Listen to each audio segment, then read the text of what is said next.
Alright, yo, what up? Um,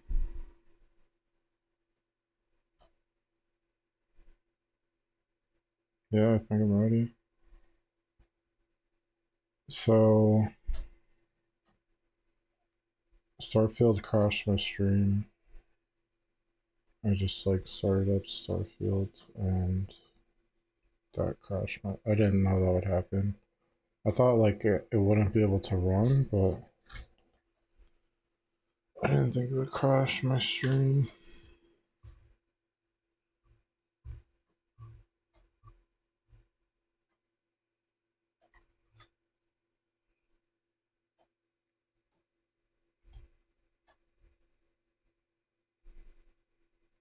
So, so I'm watching Hogwarts Legacy versus Harry Potter game. Physics and details comparison. Like, I just saw this as a related video, but is that Harry Potter? It doesn't look like Harry Potter. Let me make sure the browser audio is good.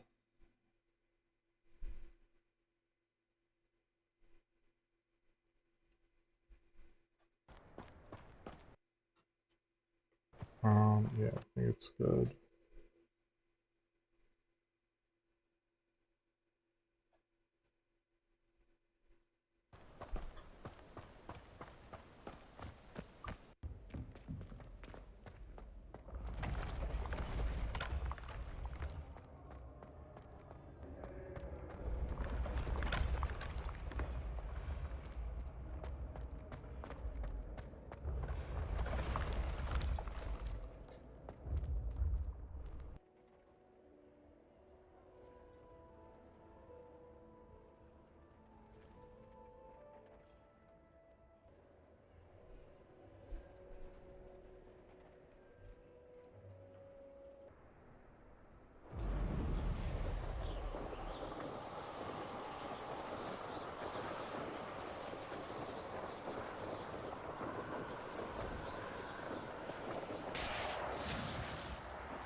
Lumos. The fuck? This old game had like broom flying and everything. The broom flying and Lumos. I think this video is just showing that this game was like crazy good or something. I don't Levioso. know. The broom flying in Hogwarts Legacy just like makes me sick.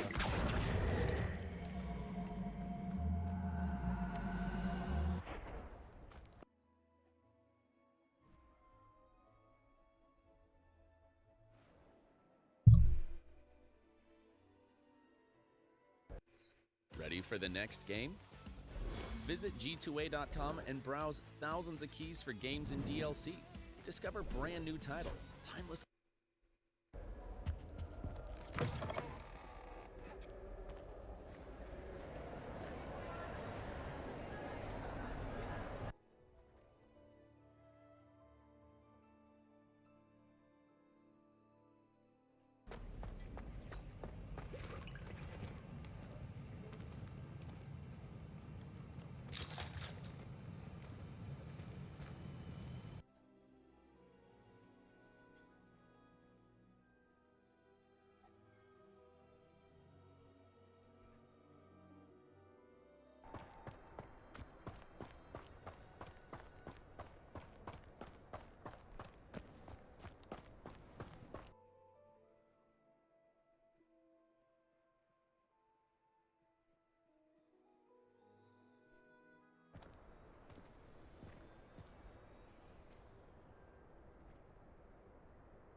Yeah, I don't know if I really care anymore.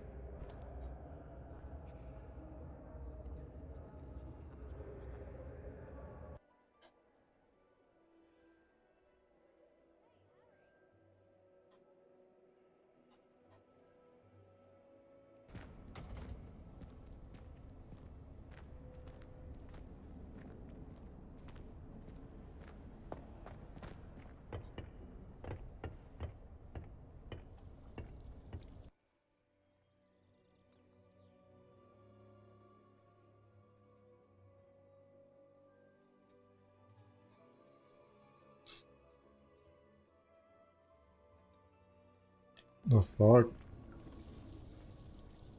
They had a whole herbology classroom yet? Yeah, I don't know if I really care anymore. I just wanted like an idea.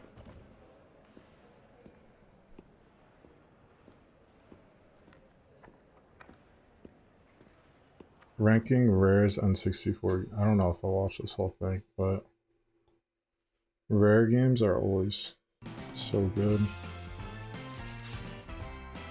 When I fix like my ads, so like ads like show up now. The N64 is filled with tons of quality games, and if you mention the N64 and want to talk about its best games, one developer will always pop up into the conversation. Rare. This was the golden age of Rare that gave us banger after banger of incredible IPs. So many people pick and choose their favorites, so this is my own personal ranking of all 11 Rare games on N64. And just a quick reminder, be sure to drop a like in this video and smash that subscribe button so you can catch my future uploads. Without further ado, starting off this list, number 11, Blast Core. The concept for Blast Core is something every small boy has imagined at some point. It's all about using cool vehicles I to should destroy play stuff. this. A simple concept, but it certainly can be fun. The graphics and music are okay, nothing too special for me, which plays a major factor. If you didn't tell me this was made by Rare, I'm not sure I would know. The vibe is almost reminiscent of a game like Rampage more than a Rare game. And while I do find most of the gameplay fun and the vehicles a blast to use, one of the biggest reasons why this one is one of my Rampage least is- favorite Rare titles on the 64 is Rampage because of was one fun. major contributing factor. The freaking vehicle known as Backlash. I, for the life of me, can't really understand how to use this one. It does almost no damage to buildings driving straight into them and requires you to drive and then slide in a circular motion, smashing your back end into the building. Easier said than done.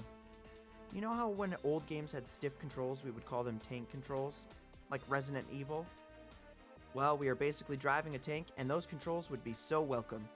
I could never grasp the concept of this particular vehicle, and for that reason, it created a lot of This neat game just illustrations. sounds so weird. A lot It's of like others- I just heard of it because like they added it to like Nintendo Switch library. Like the idea is like you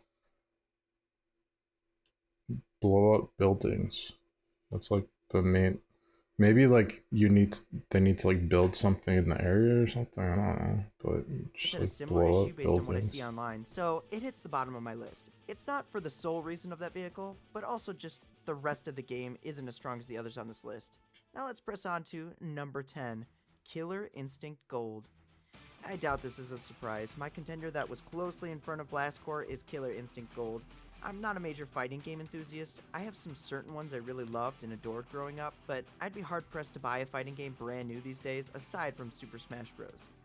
Killer Instinct also happens to be one of those fighting series I don't really have a whole lot of nostalgia for. Sure, I have played several in the series and enjoyed. So I didn't know this. Killer Instinct is a rare game. Maybe I should just look up rare games. I thought I knew all of them.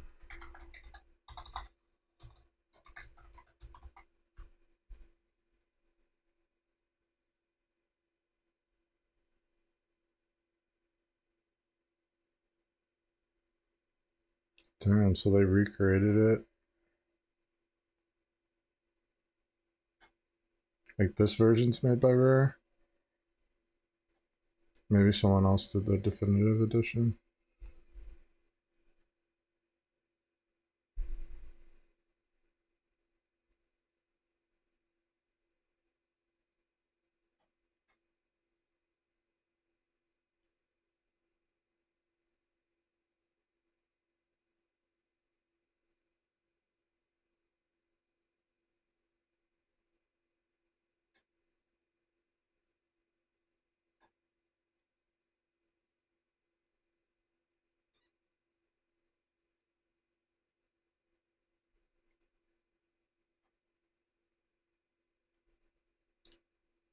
Yeah, Double Helix. Like some other companies made this one. I don't know if I want to do this right. Battletoads, Donkey Kong, Banjo-Kazooie, GoldenEye, Perfect Dark, Conquerors, Bad Fur Day, Twycross.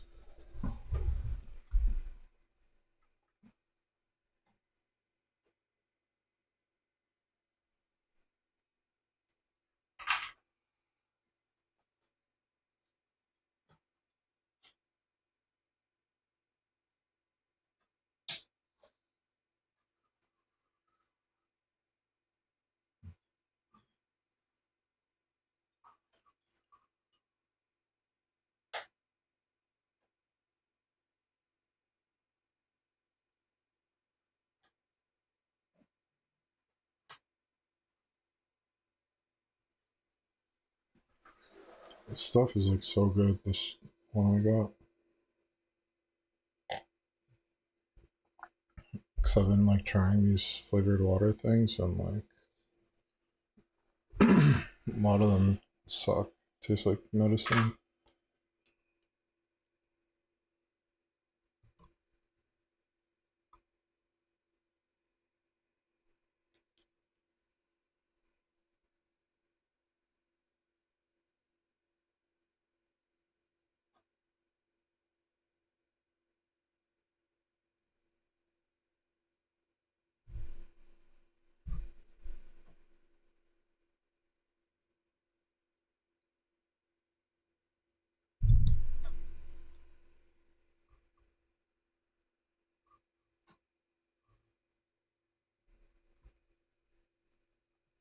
My time with them, but you don't see me screaming for a new entry really. Just not really my cup of tea. I can, however, appreciate the unique cast of characters and decently fast combo system. I know this particular entry isn't regarded as one of the better ones.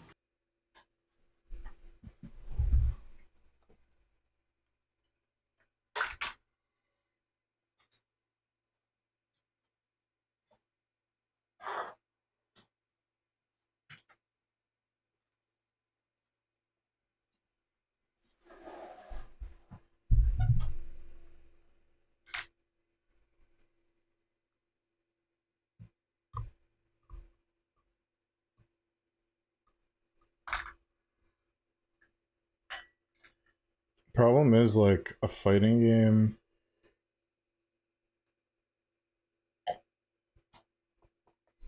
You gotta. It's not fun unless you're playing with like a friend. But it does manage to pull enough charm and engage me enough to have fun with it for a bit. It's just not going to be able to keep up with anything else on this list for me. Which leads me I'm to just number wondering 9, if I'm Mickey centered right Speedway now. US. Like I don't. I feel like I'm not centered, but I guess I am maybe. Mickey Speedway USA. I gotta add this to the list.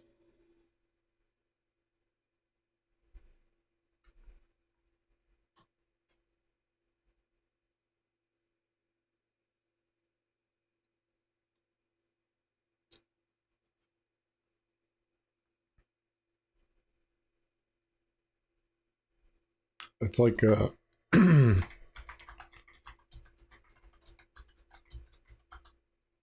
So I played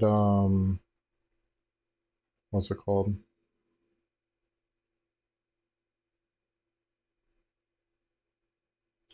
I played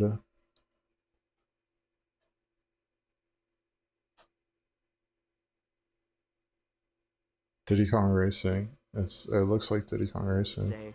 After recently Disney playing through game. this for my video, Mickey Speedway is a competent and rather good-looking kart racer with good music. I found myself replaying and embracing the nostalgia because I did have this one as a kid. I don't know how I got it, I don't remember when I got it, but I certainly had it and I did enjoy it. The tracks take place all across America as the name suggests, and they have a varying degree of quality. Replaying this in a modern time highlights the mechanics of the game. It takes a bit to get into, but when you do, the game gets fast and it's just a blast to play. You'll be drifting and exploring for shortcuts on every track, trying to push for first place. It unfortunately feels more Disney than Rare, even though the Rare's certain brand of quality is certainly here. It's a fun kart racer for sure, but not as iconic as other Rare titles, so I had to put it toward the bottom of my list. I love you. I love you. Number 8, Jet Force Gemini. I feel like now we're getting into the space of Rare games people really start to argue about the placement of and question what I say. Feel free to argue in the comments. I feel like I tried this game and I was like, what the hell is this? Qualities. The third-person shooter action gameplay, it feels really good even with one stick and C buttons. The weapon variety is a blast with tons of options and the music is banging. That main theme lives in my head rent-free. The game is also littered with Rare charm and connective Rare universe stuff. I mean, who doesn't want to play as a dog with a giant machine gun on its back and rocket feet? It's awesome. Where it's held back for me is honestly the endgame, where you must go back and collect all of the tribals to complete the story and get all the ship parts. There are a lot of tribals to collect, and they can be hurt by friendly fire. If that happens, you need to restart the collection on that level. It's a needlessly tedious task on an incredibly fun game. It's such a fun game otherwise, with a lot of cool ideas and a creative atmosphere. I really loved blasting away alien ant creatures, and especially finding this guy's underpants. Number 007, GoldenEye. Now, if Jeff what I say, feel free to argue in the comments, and don't get me wrong. I just want to see like the gameplay of this game. The third-person shooter action gameplay, it feels really good even with one stick and C buttons. The weapon variety is a blast with tons of options, and the music is banging. That main theme lives in my head rent-free. The game is also littered with rare charm and connective rare universe stuff. I mean, who doesn't want to play as a dog with a giant machine gun on its back and rocket feet? It's awesome. Where it's held back for me is honestly the endgame, where you must go back and collect all of the tribals to complete the story and get all the ship parts. There are a lot of tribals to collect, and they can be hurt by friendly fire. If that happens, you need to restart the collection on that level. It's a needlessly tedious task on an incredibly fun game. It's such a fun game otherwise, with a lot of cool ideas and a creative atmosphere. I really loved blasting away alien ant creatures, and especially finding this guy's underpants. Number 007, GoldenEye. Now, if Jet Force Gemini started the debates and arguments for people, I feel putting GoldenEye here at number 7 is really going to grind people's gears. To that I say, how do we rank masterpieces? Something has to give. GoldenEye is a fantastic It's not crazy, like, this is what I've been saying, is like Rare makes like amazing games, but like, they decide to make an FPS game. It's like one of the best, it's like known as like one of the best FPS games. I mean, like old ass, like Perfect Dark was like another one, but like they don't do like bangers anymore. They don't like the new Perfect. There's like a Perfect Dark. There's a new one like coming out. Maybe that'll be good. But like Perfect Dark came out on like Xbox. It was just bad. Xbox 360. Game that revolutionized the first-person genre. Bullet holes making patterns in walls, incredible detail. Hitting hats and helmets off enemies, hilarious detail. Everything exploding, epic as heck. This game is probably one of the definitive movie license games. The level design, gameplay, animations, and music are all masterfully crafted. And you throw multiplayer madness into the mix, it's a blast. But this being a movie license game is part of the reason I put it further down on this list. The rare charm I love is here slightly, but it's not as strong. You don't have silly, over-the-top cartoony moments or references to other Rare titles. It's a movie license game. It's very fun, but an original IP using this formula would make it higher in this list for me personally. Which is exactly why I put Perfect Dark above it at number 6. Perfect Dark is just about everything I loved about GoldenEye, but rewrapped in a sci-fi plot with more Rare charm. And if you're going to say it's just as serious, we have an alien that wears an American flag tank top. Everything here is so much fun, and the story and objectives feel more spy-ish than GoldenEye.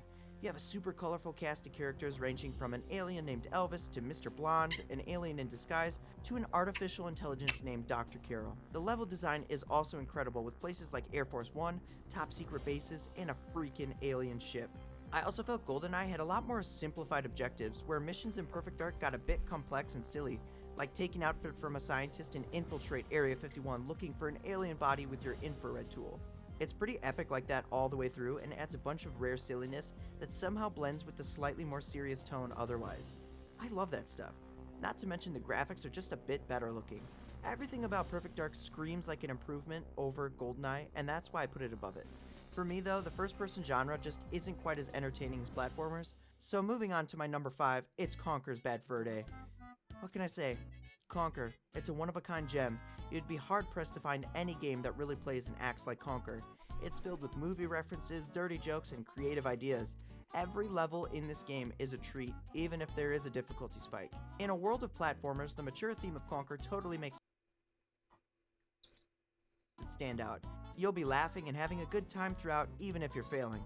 Answer me this, what kind of game would have a boss made out of poop that sings opera? Conker. That's it. And the multiplayer? It's top tier, with a variety of game modes that are so much fun with friends. Not to mention the graphics are undeniably next level on the N64. Few titles look this good on the console, and that rare So it's probably just me, but like, this is another one of those games that I've started like at least I'd say like 3 times, and I just never beat it. I don't know. I just never get that far. rare charm, this game arguably has some of the most rare charm of any of them. Where its gameplay may not be as strong as others on this list, its charm certainly is, which solidifies its number 5 spot. And having a banger of a soundtrack from Robin Beanland certainly helps. To this day, Conker's Bad Fur Day is one of the most memorable games on the console. I saw someone the other day talk about how the game doesn't have a wide variety of gameplay, and to that I say, this is the most variety of gameplay I've ever seen. It's got lava hoverboard racing, urinating on rock people, Matrix-style bullet dodging, the list goes on. What? This game is ridiculous. Number 4, Diddy Kong Racing. Kart racer games aren't exactly rare on the N64, but it doesn't get much more rare than Diddy Kong Racing. This game is arguably the best kart racer of all time. It has really fun game mechanics, a stackable item system, fun colorful graphics, multiple vehicles, and such an incredible cast, including our Banjo & Conker's first appearances. I think you'd be really hard pressed to find anyone who doesn't like Diddy Kong Racing who's played it. Racing to save an island from a giant space pig, it's amazing. The fact this game has an adventure story mode really adds so much value and uniqueness to it. The multiplayer is fantastic, don't get me wrong, but having a story and giving you reasons to do things and have boss races just made this game feel more special. All the tracks are designed masterfully and have very cool themes, from dinosaurs to a winter wonderland. The music is also the toppest of tiers. Every track is an absolute banger, and most of all, the main theme that captures the uniqueness of the quirky cast right from the get-go. For this holiday season, I definitely was listening to Frosty Village in my car. This is certainly an incredible game, and I love it. Hey, Wait, is this you like can get a... ahead of that. Look for a low APR credit card on the Credit Karma app. That makes me A think lower like, interest rate could mean that more of your monthly payment goes toward paying. when did he make this video? 1 day ago, wow. But not as incredible as number 3, Banjo-Kazooie. That's sick, now, dude. I know the placement of this one in particular will... I feel alone because, like, not alone. Like, there's, like, very few people who are, like, I don't know, playing old-ass games. I feel like most people play, like, I don't know, like, Fortnite. Like, new games, like Marvel Rivals, probably irritate people. League of In this world, Legends, there are 2 types of people: fans of Banjo-Kazooie and people who don't want to admit they are Valorant. fans of Banjo-Kazooie. The gameplay is basically Mario 64, but better. The music is basically Beethoven's Fifth, but better. And the graphics are bright and colorful like an interactive cartoon, but better. Somehow this game takes the plot of Snow White, makes it about an anthropomorphic bear, and totally succeeds in everything it does. Seriously. Virtually every level is designed in such a way to utilize Banjo-Kazooie's moveset to the fullest, and it makes you want to explore. It's got just about the perfect amount of collectibles and uses them exactly how they need to be used. You feel like every collectible has its purpose and is necessary to beat the game. And of course this game oozes rare charm. Banjo is a 10 out of 10. It's hard to fault it. In fact, this and the next game on the list I kept swapping back and forth until finally deciding, you know what? I gotta go with my heart, and my heart says Donkey Kong 64 is number 2. What can I say? I have so much nostalgia for this one. This is the first video game I ever owned that was my own. I received this with my N64 on Christmas of 1999, and it changed the course of my life forever. I love this game. It has some of the best graphics on the console, and the same composer who did Banjo did the soundtrack of DK64, and it still feels so unique. Every time I play this game, I feel like a kid again, and I know having tons of collectibles is a drag for some, but I find collecting everything relaxing, even if you get the occasional stinky minigame. And every single Kong is unique and special in my eyes. I loved playing as all of them and seeing how they differed and what abilities they could get to set them apart. Turning into a giant hunky chunky, shrinking down tiny, and flying around with Diddy's jetpack. This game created so many adventures for me, and of course it provided hours upon hours of entertainment for me as a kid. just exploring and looking for new things to collect. Even though not every level is consistent in its level of quality, the ones that shine really shine, and the overall tone and atmosphere of the game is a 12 out of 10. The vibes of the game perfectly merge Banjo-Kazooie with Donkey Kong Country, and I know that isn't for everyone, but for me, it's perfect. And even if I was way too good at the multiplayer against my friends, I still had fun playing it. I love this game so much. But what could be better, you ask? My number one slot? Banjo-Tooie. Not only is this my favorite Rare game on the N64, but it's also one of my favorite games, period. It's everything I loved about Banjo, but with enhanced gameplay and way better graphics. You had all the moves you had in Banjo-Kazooie, and they piled more on top of it, and more items, and a boss fight in every world. All the bosses are colorful, unique, and so That's much crazy fun to face. that there's I two always look forward to banjos on this finding list. the actual level design is varying, but most levels are so well crafted and incredible, not to mention huge. I personally find them all very fun, and they each give you a unique transformation as well that was a step up from the transformations in Kazooie. The new characters introduced added to the world building and lore of the game, they all feel right at home, and they even expanded upon characters from the first game, giving them more depth. This is the first game I remember being blown away that my shadow was an actual shadow of Banjo-Kazooie rather than a circle on the ground. It also introduced many mature themes to me as a kid, like death, in a way that didn't really scare me, aside from King Jingling becoming a zombie. Ugh. And this game also has Spoiler. fun multiplayer. Oh yeah, I remember that. I'm glad it did. The music of this game is one of the soundtracks of my childhood, and I'll sometimes pop it on in the car as I'm driving. There isn't much more of a vibe than Jinjo Village. Banjo-Tooie will stand tall as my favorite Rare game on the N64, and I am not ashamed. It's why I defend it, and Donkey Kong 64. Do you agree with my list? What is your personal ranking? Let me know in the comments below. And that's all I have for you. Please once again drop a like to help support my content and hit that subscribe button so you don't miss my future uploads. Of Until course, next time, dude. have a good one. Look at his icon. Jiggy Lookback. Of course he loves Banjo-Kazooie. Top was Banjo-Kazooie, and then above that was Banjo-Tooie.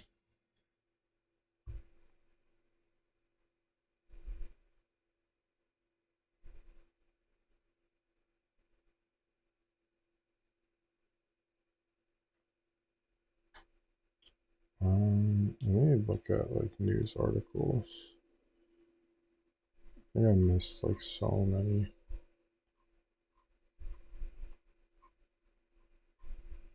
So Orcs Must Die is now free on Epic Games. Maybe I should just make that a thing on my stream. So it's like a thing, right? Like I could just make a note of it because like you just forget. People just forget that like there's like a free Epic game. There's a new free Epic game.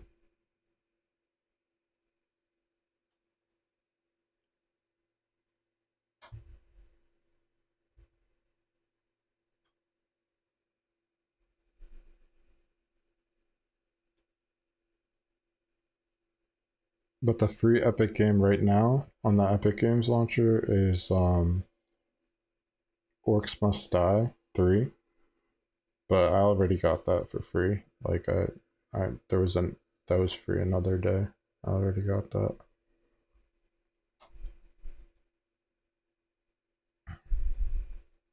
Let me look through my news article stuff there.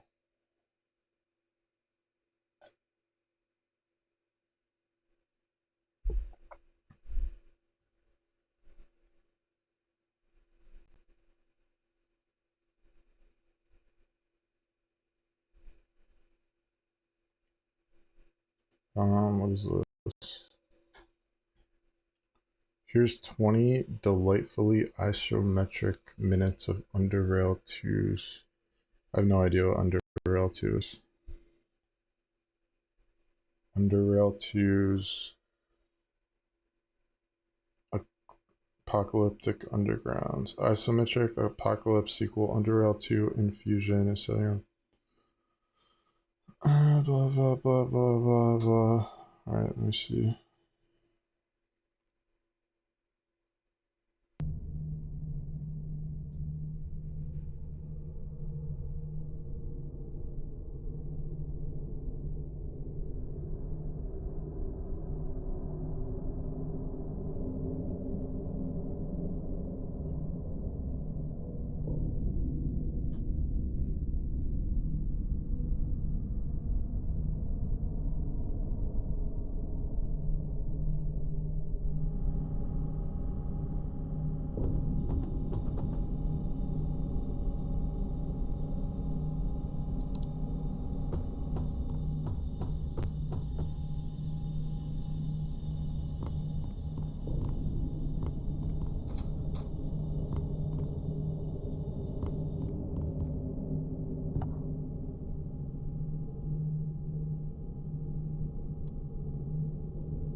Turn-based sounds like decent. I don't know.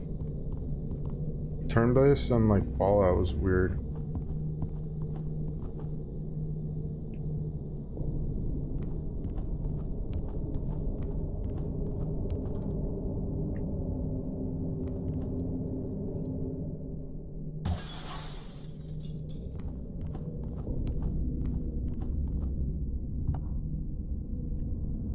This is 20 delightful minutes. That's what it says.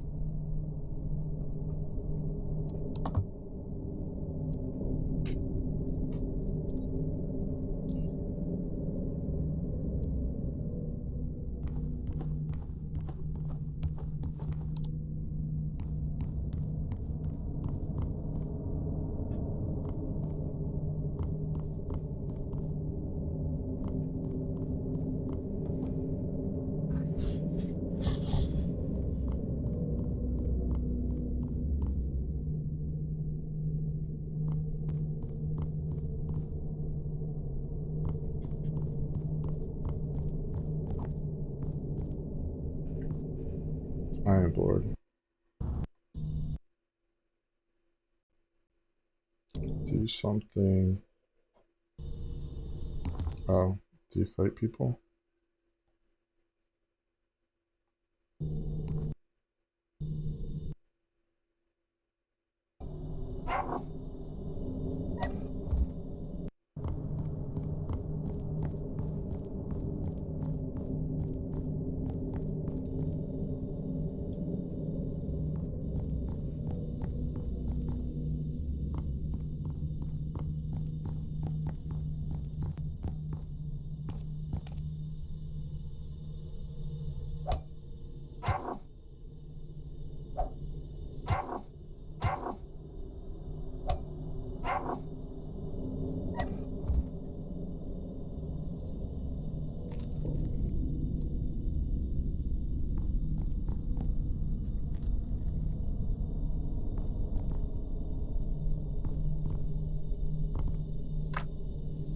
Yeah, I don't know about this.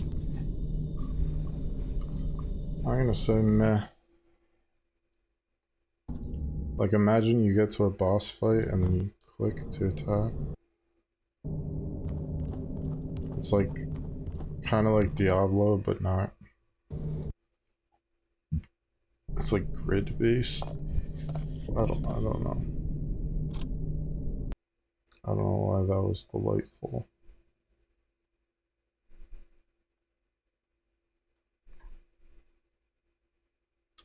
Maybe I look at this. Daily deals. Lenovo Legion Go. Lenovo Legion Go. So I heard about like the Asus ROG. So like the Steam, like I don't know much about these at all, but like I'm thinking now.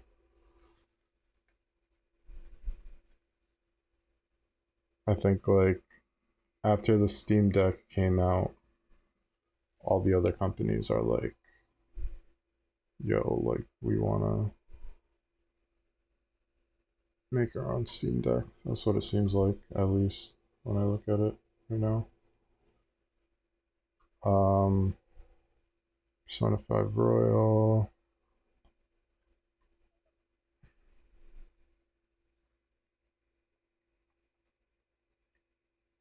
Hori Nintendo Switch split pad.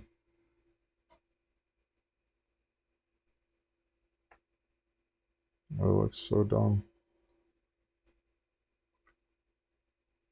Maybe custom Joy-Cons would be cool, I don't know.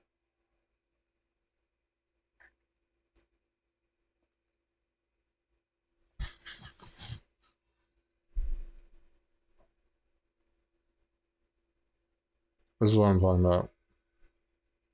Lenovo Legion Go. Maybe the Switch started it. I don't even like use the Switch mobile, like ever. Like ever. I never use the Switch as a handheld. Maybe like if my power's out, like even if my power is out, I'll probably like play my 3DS or DS. I have a DS also.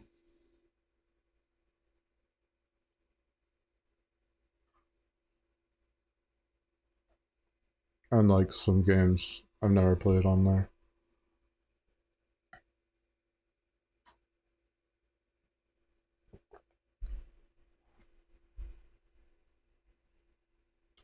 $550 for this thing.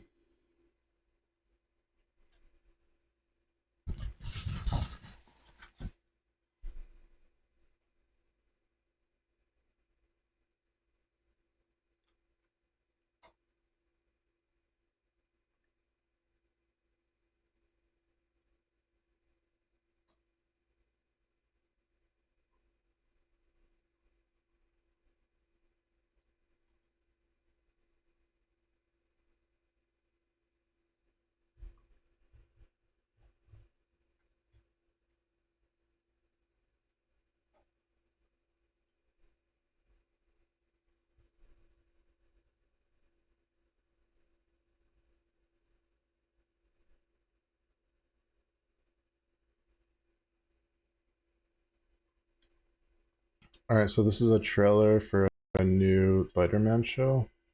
I don't know if I care. I don't know. I'm not gonna watch an animated Spider-Man show probably, but like, I don't know if I ever have. But like a lot of people liked. The reason why I'm even like watching this is like a lot of people like that, like Into the Spider-Verse. Those look pretty good. I didn't see the second one. I saw the first one. Peter, you're gonna be late. Sorry, man, I'm up. I'm okay. Hey, Oh, Petey's always been a bit clumsy. you know me, clumsy, Petey, Parker. Help! Mr. Campbell, I remembered I left something in the bathroom. Deuces. Parker out. Superpower size kid, know you want a neighbor like me. Look out. Somebody help me! He's running, grab him! Gotcha! I thought it was Dan Meat. Check out our next victim in his dumbass costume. Is my suit really that bad? Ouch. Oh! Watch out for that ladder! Just consider it a good deed from your friendly neighborhood Spider-Man. That's me, by the way. I'm Spider-Man. There we go, there we go, there we go. Oh, I heard he's a streamer. I truly believe that I have these powers Social to help media people, person, to maybe. protect them. Need my city, you need me. Taking off the mask, I know what you see. Know you want a neighbor like me. Just a young man cleaning up the streets. Ain't nothing changed, no, this is the real me. So, you're Spider-Man. With my help, you'll achieve greatness. Oh, man! This suit's incredible! If you ever need another butt kicking, just look for your friendly neighborhood Spider-Man. Know you want a neighbor like And no, you may not be excused from said test. Ah, nice of you to join us, Mr. Parker. See me after class.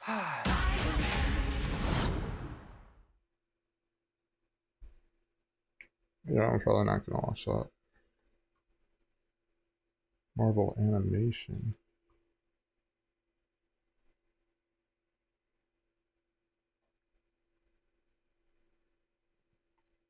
"11 best indie games of all time."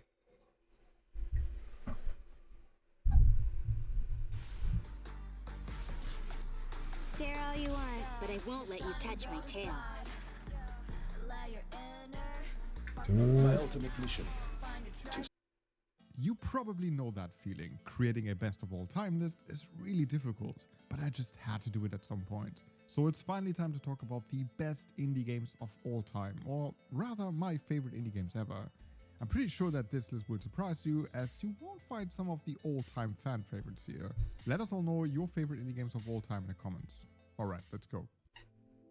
Viewfinder is the perfect example of how indie roguelike gameplay with the shopkeeper aspect, and it's a match made in heaven. Best roguelite ever. Incredible.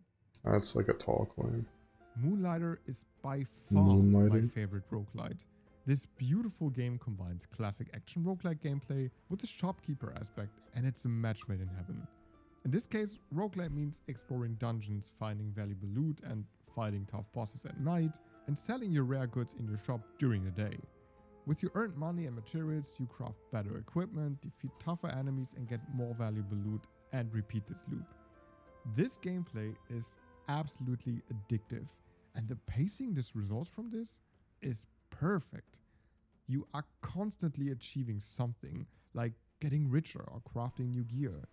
Combat itself is rather simple in its design, but still requires good reflexes and preparation, which makes encounters, bosses especially, full of action and incredibly fun. And the music by David Fenn and the gorgeous pixel art add to an overall fantastic experience that feels cozy and exciting at the same time. When it comes to my favorite kind of games, two game series are at the top of I've my never list. played this. I Legend heard of it's like Zelda, and but Dark you're Souls. a crow. Death's Door manages to be Oh, inspired by and both it's of like them, Dark but being Souls. something completely different. In this awesome action adventure, Like, you play a I crow. I feel like indie games, just like a game like this, they just like try. I don't know if they try or like it's just how it is. I don't know what it just feels like. So minimal. Everything feels like so. Like there's nothing there. That works in There's like the one objective, and then I don't know. That's just like the feeling I'm getting right now. Like, can you like break open these things and like find things? Can you break open those maybe. I don't know. the afterlife to collect souls. You explore wonderfully designed areas that are an absolute joy to explore, thanks to tons of secrets to find and well-designed puzzles to solve. You meet charming, I don't know what quirky I'm saying. characters and follow a simple yet effective story that made me think about death and everything that comes with it. Death's Door is a very special game for me because the atmosphere, the music, the level design, and the approachable yet difficult combat, everything just works so well together. It all makes sense. You know what else makes sense? Hitting that cute red button if you enjoy videos about indie games, Metroidvanias, JRPGs, and more. Playing this game also makes me feel like I'm playing the games I used to play as a kid, while feeling and I don't know what it like. There was a time when I wanted to play like every game that was like Legend of Zelda, but I've been let down so many times. They're like, oh, this is like Legend of Zelda, but you're a furry. Like, what was that one game called? With the fox? It's like on the cover of this video. It's like furry Legend of Zelda. You're a fox.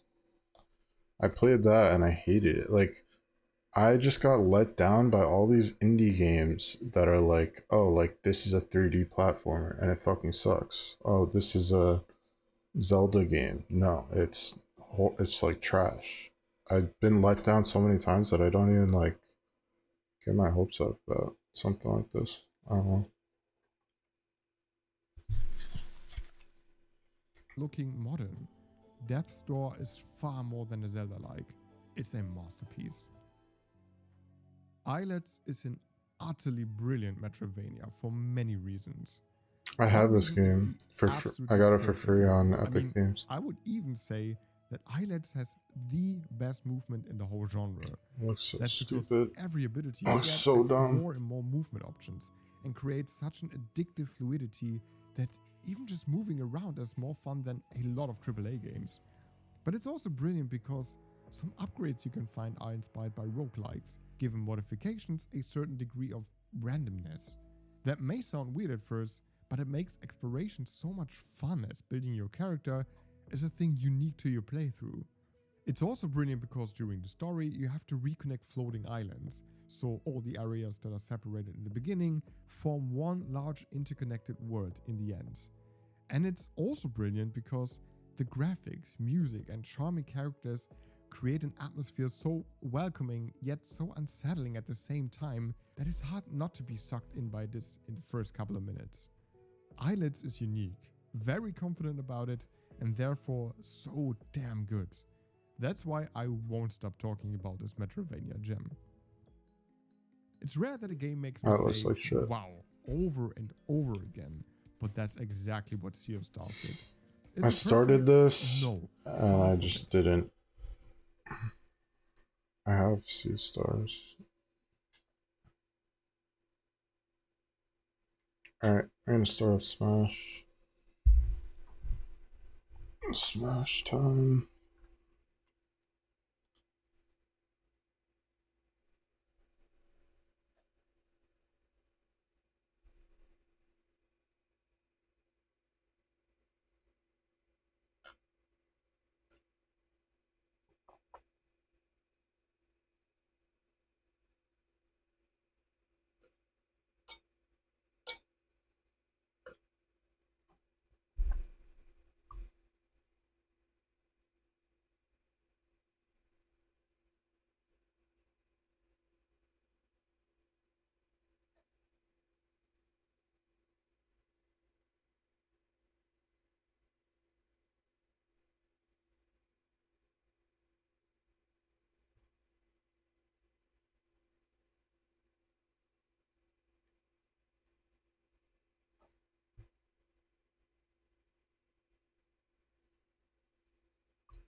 That was not the right title.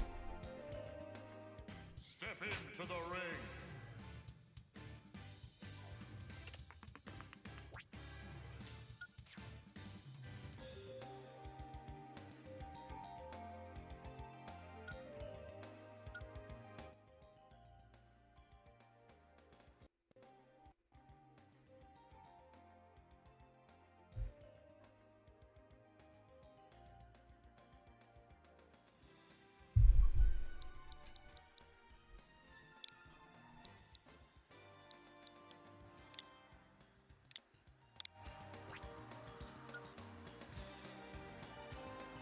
Step into the ring.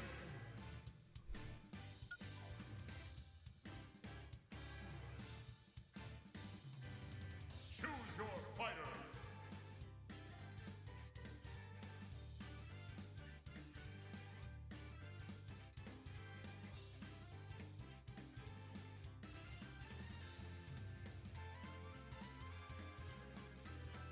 Mega Man.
Can't really talk with this in my mouth. I was gonna say, like, Why does every Zelda player uses this skin? Not like a lot of them.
Alright, what else do I play? Elder Scrolls Arena? Or do I watch my videos? 3, 2, 1, go!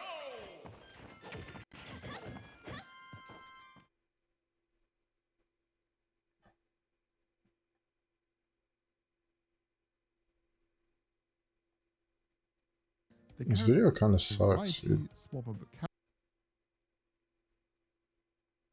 So I just like not like indie games. The most beautiful I've ever seen in a game. Where I like and the music by Eric W. have like a sour taste in my mouth about them or something. Mark of nostalgia. I don't know what it is. It's like is simply amazing, and it holds a very special place in my heart.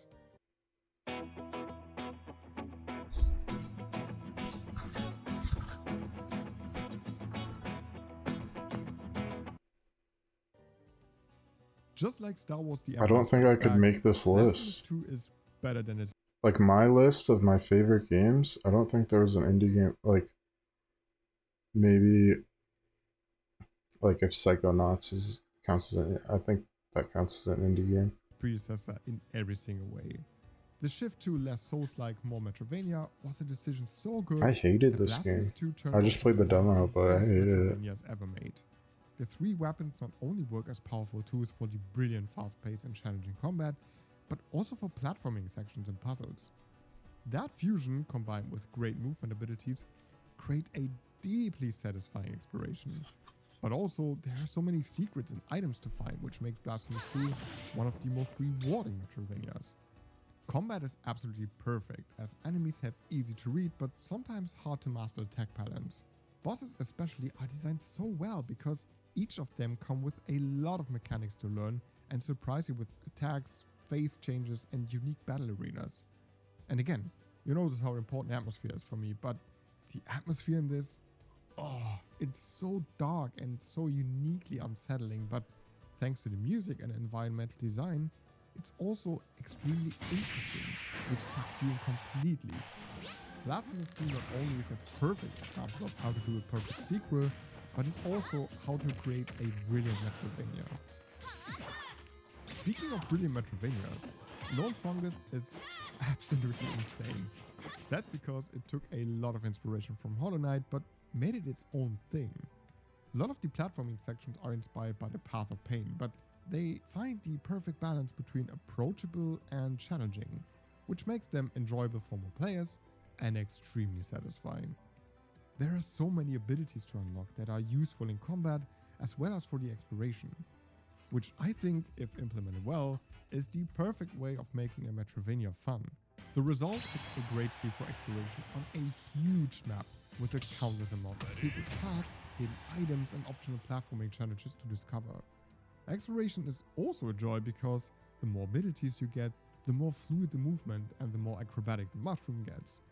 The combat itself is rather simple, but shines with its deep customization through its emblem system, and even allows things like changing the way you parry. The cherry on top is the super charming and funny dialogue that brings the strange world to life, so if you play this, don't skip the dialogue. Lone Fungus is everything I want from a Metroidvania, and it even became one of my favorites in the genre. I can't stop thinking about this game. Mini Shoot Adventures is a wild mix of different genres, movement options. They're what you need for ever played.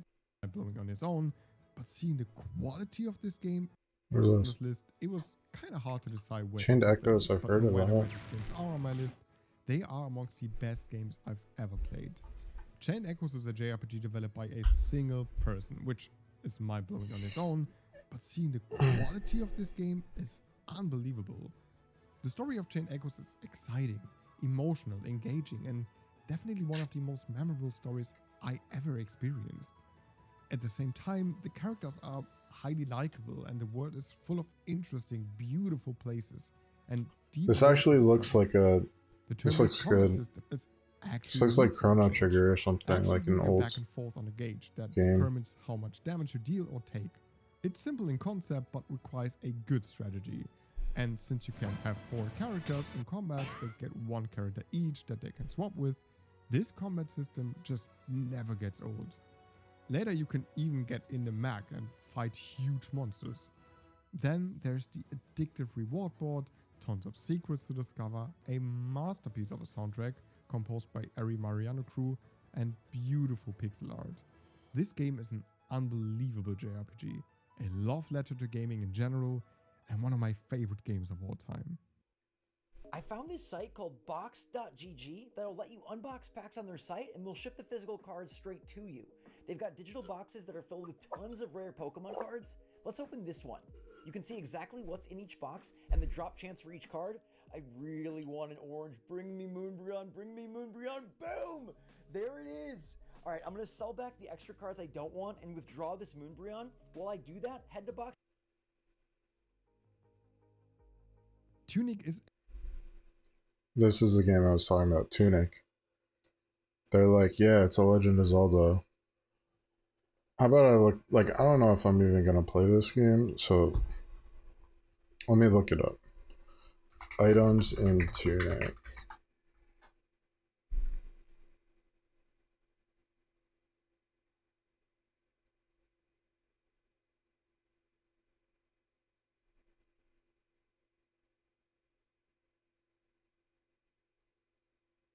Like, it just sounds not fun. Like, what the fuck is this? Stick, sword, keys. Like, here's the thing. If you're gonna make a Zelda game, you're gonna make a game that's Legend of Zelda. Don't do sword, bomb, like, there's like 3 types of bombs. Don't do like sure, okay, do like sword, shield, arrows, bow, whatever. But like, have like, I'm even thinking this about like the new Zelda games, like make like interesting new items, like some crazy thing that we've never seen. Like, we've seen a whip, we've seen like so many things.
Wait, is Spotify on stream? I don't know.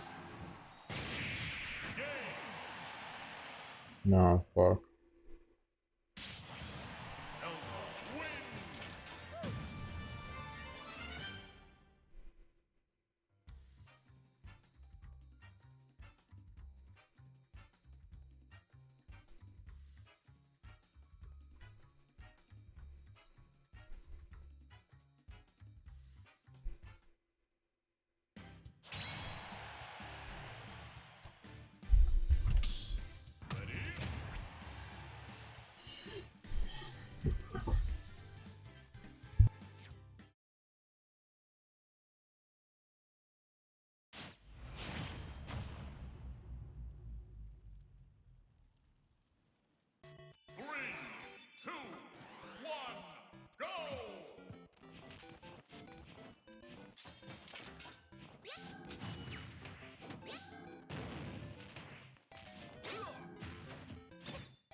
I don't know how interesting,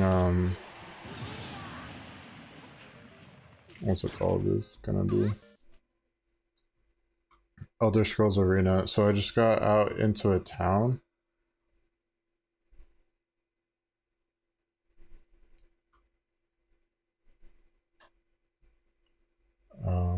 A very unique and special game. So Tunic. unique and special that I always struggle to get even close. You know to what describing it pisses with me words. off about Tunic and like a bunch of games like this? From the looks of it, they're like, I want to make a Zelda game.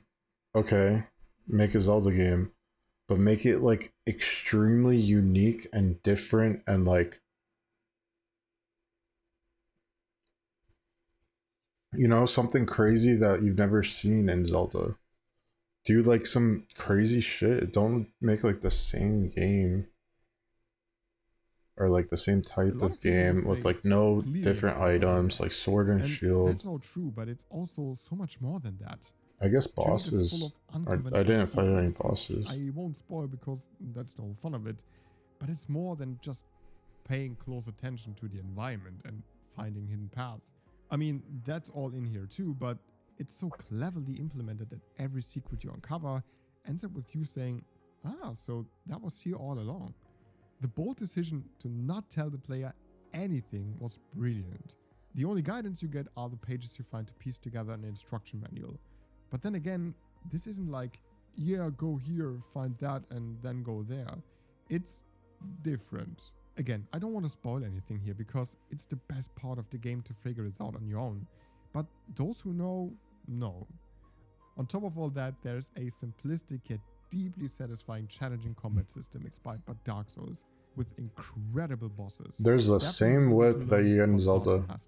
And the OST is far beyond a 10 out of 10, giving us some bosses look insane cool. sounds combined with beautiful piano melodies. The music and the graphics create an atmosphere that feels Music is like out of this world. secondary, you know, like you have to already have an amazing game. Didn't want to leave. Tunic is a masterpiece, surprising, exciting, and full of. Oh, what is this? Where should I start? There are countless reasons for that. So where should I start? Maybe we reward it with something really special. My favorite indie game of all time is Crosscode. There are countless reasons for that. So where should I start? The fuck is Crosscode? Maybe with the incredible engaging story that is so well written, so emotional, surprising, exciting, and full of absolutely epic moments that I quickly became one of my favorite stories ever told. Or maybe I could start with the brilliant action combat system that is equally fast-paced, as it requires precision and strategy because every single enemy has its own mechanic you have to get behind. Not to mention the awesome elemental powers with crazy looking skills. Or maybe I start with the insanely well designed puzzles that are challenging, creative, and extremely satisfying to solve. I could also start with the lovely characters that bring this beautiful pixel art world to life with their personalities. Or I start with the soundtrack composed by Dennis Akbulut that is filled with references from the games of the SNES and PS1 era, while being something completely unique with its fantastic melodies. No matter where I start to talk about Crosscode, I just need to be aware that eventually I need to stop talking about it. Otherwise, I would sit here all day. Crosscode is one of the best games ever made. One of my favorite games of all time, and in my opinion, the best indie game ever released. Alright, that's it. My favorite indie games of all time. Let me know in the comments what your favorite indie game is, and hit subscribe if you enjoyed I this hated video that. and want to see more things like that. Like, that's really the best? That shit? Alright, I'm gonna go pee and...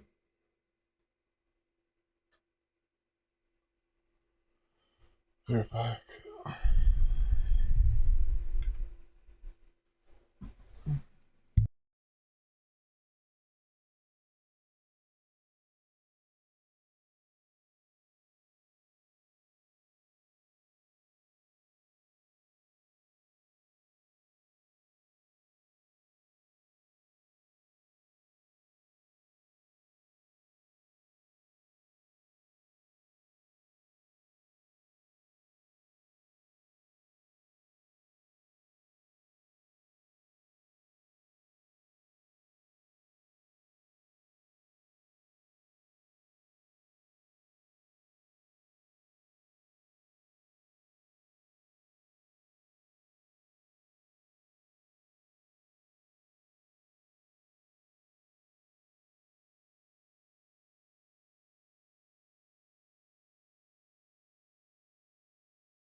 What the fuck was that? I just heard a noise. I'm gonna go check.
Yeah, I heard a noise.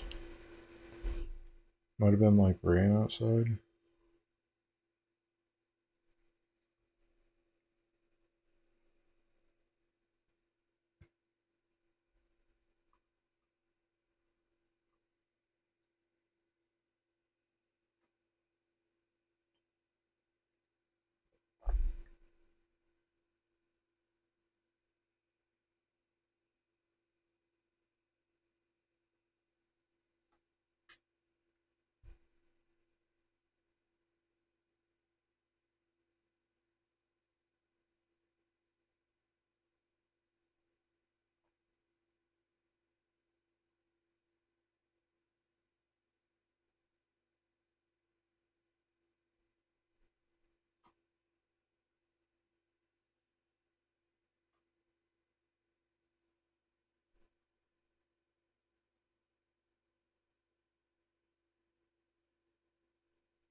Alright, thanks so much for watching. Forgot on Spotify.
That was horrible.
Um,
Super Mario World U December trailer.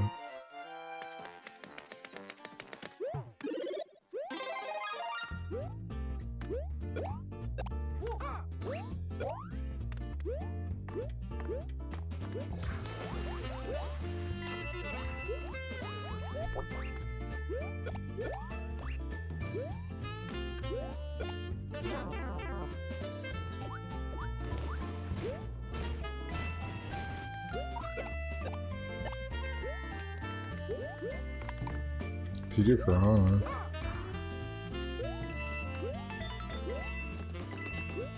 Meh.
This is another Ganondorf.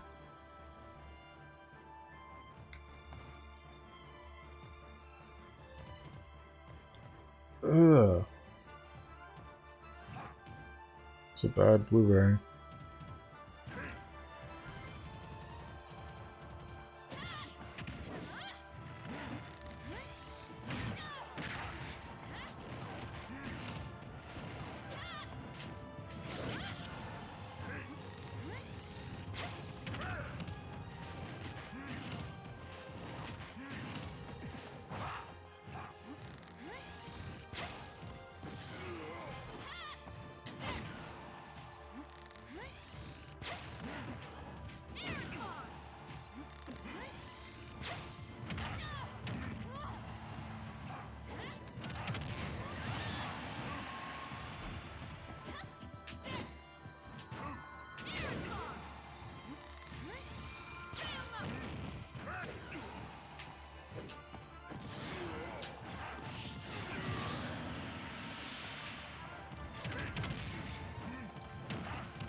Um.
I'm gonna say meh.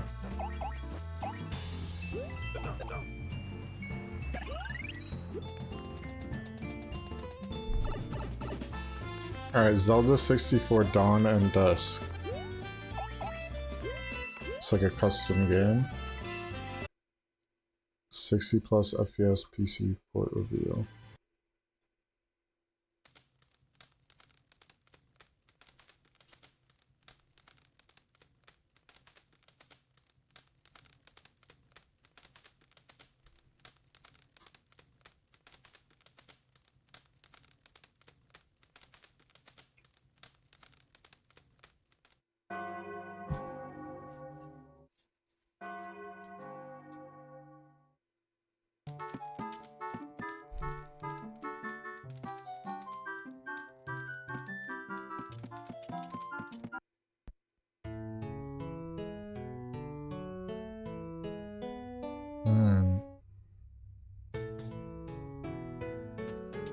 Dawn Grove Village.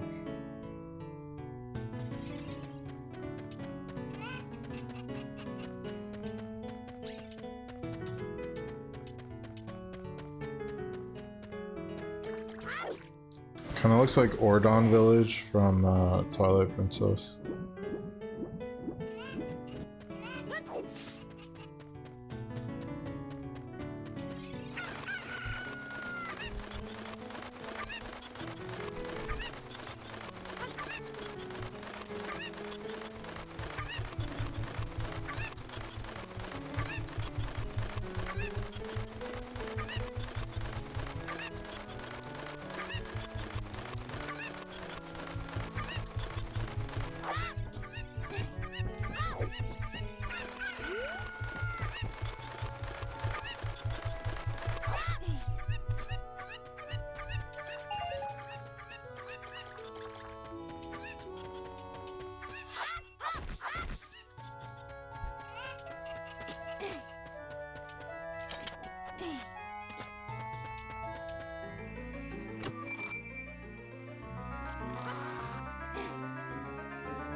I had to change chairs. 3, 2, 1, go!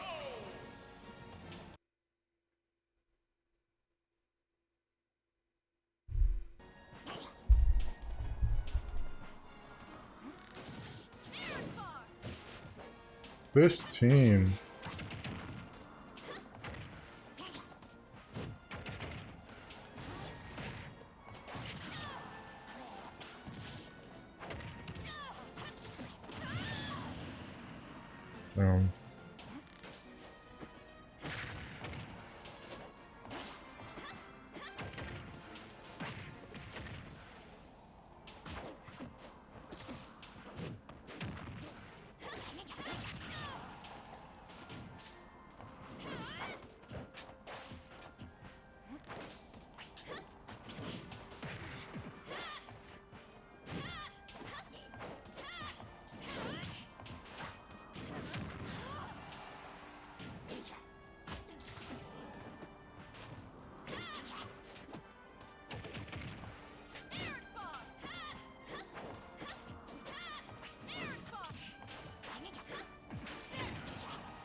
The fuck?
Jesus.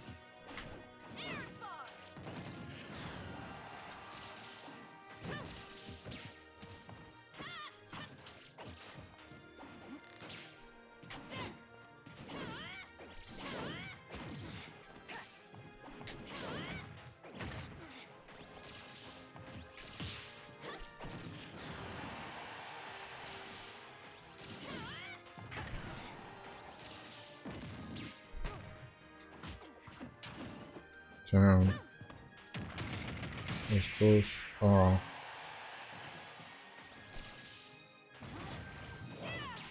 Wrong button.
I had a pee again.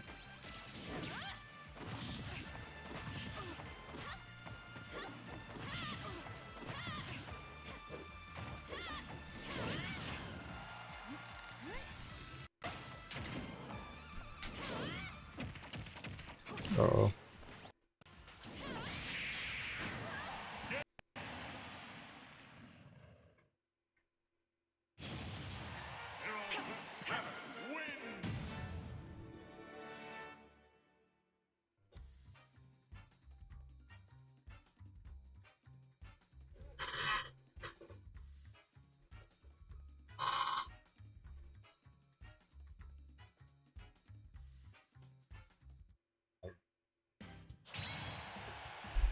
I had to pee again. Okay.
again, same thing. Like, even if in these like custom games, it's like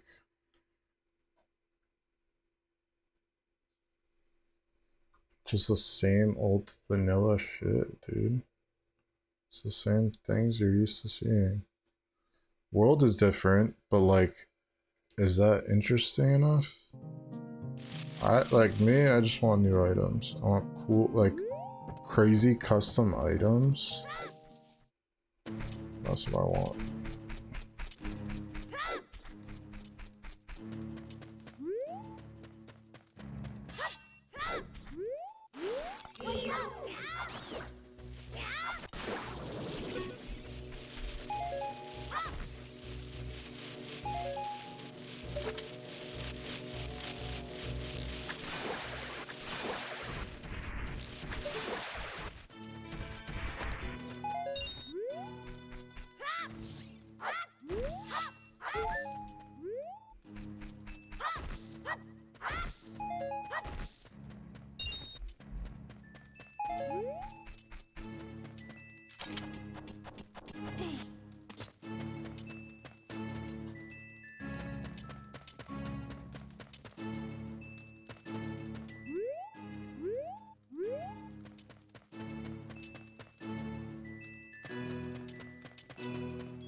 I think it looks kind of boring.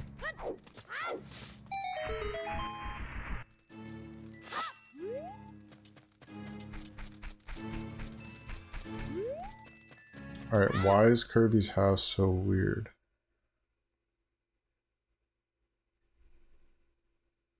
Kirby is quite the weird fella that you could probably ask a million different questions about, but I have one question in particular. What the heck is going on with his house? I was walking through the Waddle Dee Town in Kirby in the Forgotten Land, and then I realized, what the heck, Kirby's house just looks weird. It's like an igloo. This house was first seen in Kirby's Dream Course, but today we're just going to look at the version of it from Kirby and the Forgotten Land. It has a door with a star on it, one wooden window, there's no glass in it, it's just a window, and a big chimney on the top. You can go inside by using the front door, or, surprisingly, you can actually jump through the chimney and get inside. Inside it is a bunch of different stuff like Kirby's bed, there's a little plant, you got your window, there's also a fireplace, a tiny little table, some pictures on the wall, and there's also a shelf with some books on it. You can sleep in Kirby's bed and it plays a cute little animation, but I didn't think it really did anything. And then I thought, wait, what if it restores your health if you've taken damage? So I went and got like a bink boink bonked by these guys so I could have some damage done to me. Turns out I'm not stupid. I was actually correct. You actually do get health from sleeping there. Am I dumb for not knowing that? Also, doing that, I realized Kirby has different sleeping animations. There's this one where Kirby is sleepy and the blanket's not even on him at this point. This one, he's all tucked in, he rolls over and smiles. And the one where El Filan has taken his spot and he falls off the bed. There's also a shelf that you can use to display the figures that you collect throughout the game. I tried to see if putting higher star figures on the display would maybe change the 1 star in the middle to maybe like 2 or 3 stars. I don't know why it would do that, but I tried. There's also a table you can sit at and read about all of the past Kirby games. Another cool detail is the pictures on the wall you actually get from completing key moments of the story. So what is Kirby's house? Is it an igloo? According to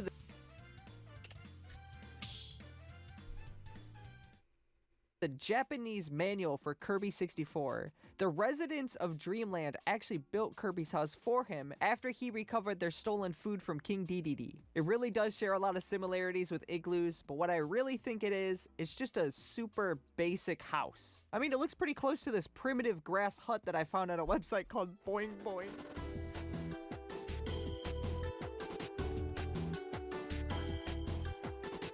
Website called Boing Boing.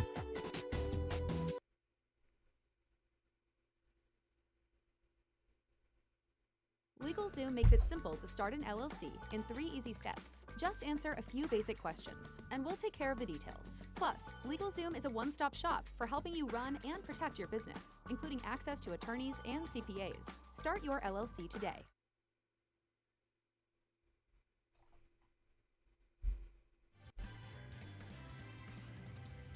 You were once my kin, bound by honor and blade.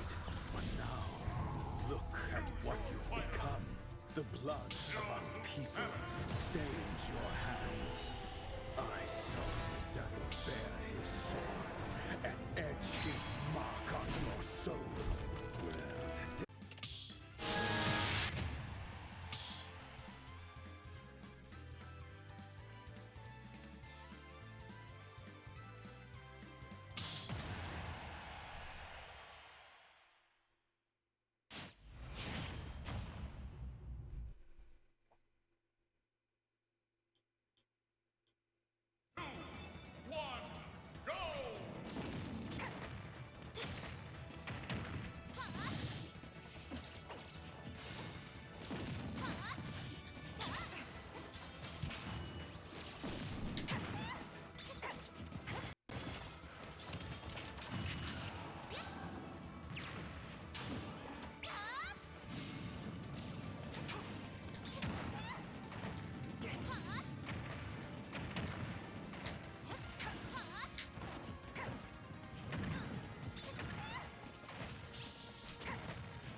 Forgot Spotify.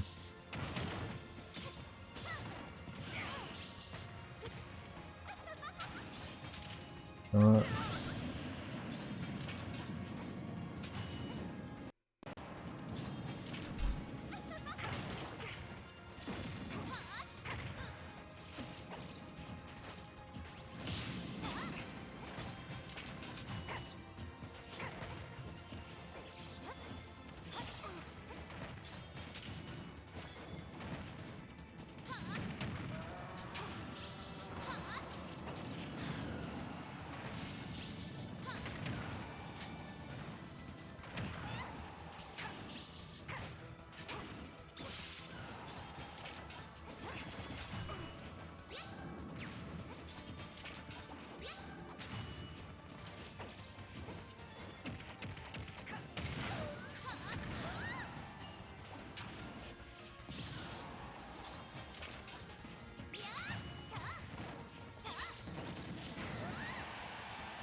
No way.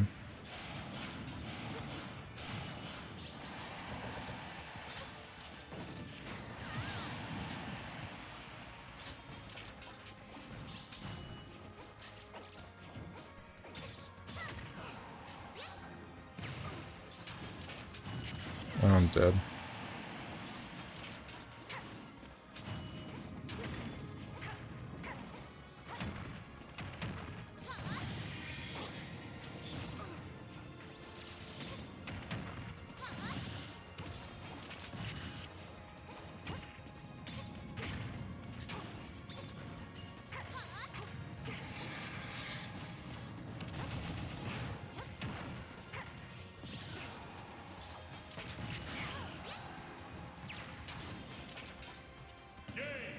Oh.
Hmm.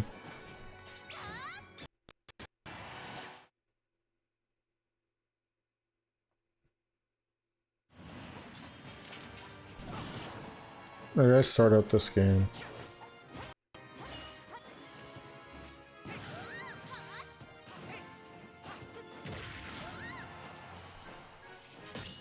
If I spill my drink, that would be very bad.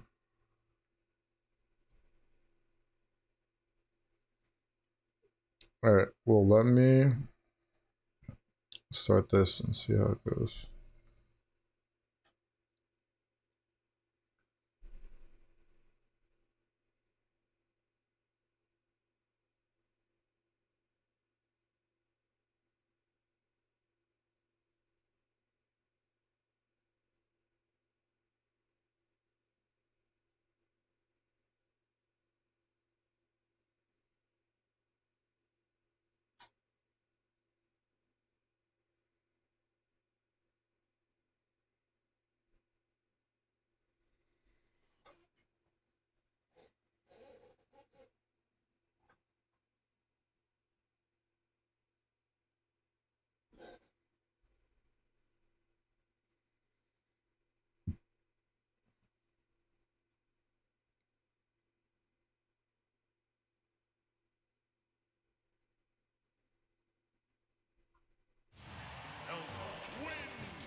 Not curry.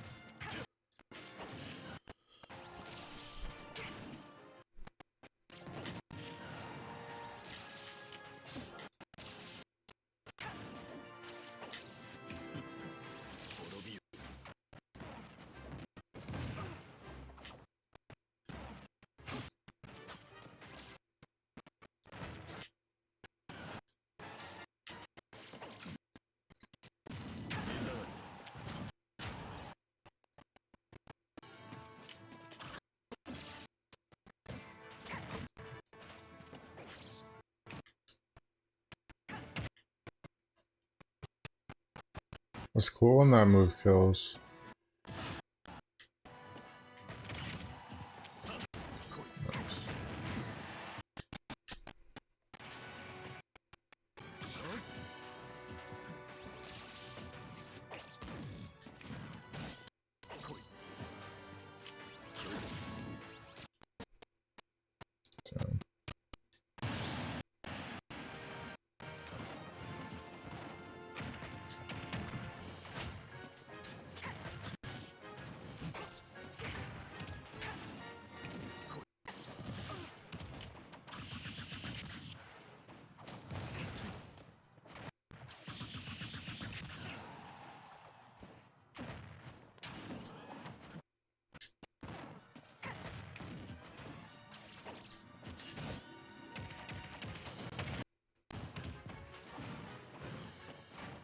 Audio is so lagged.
Damn, I didn't know that was cool.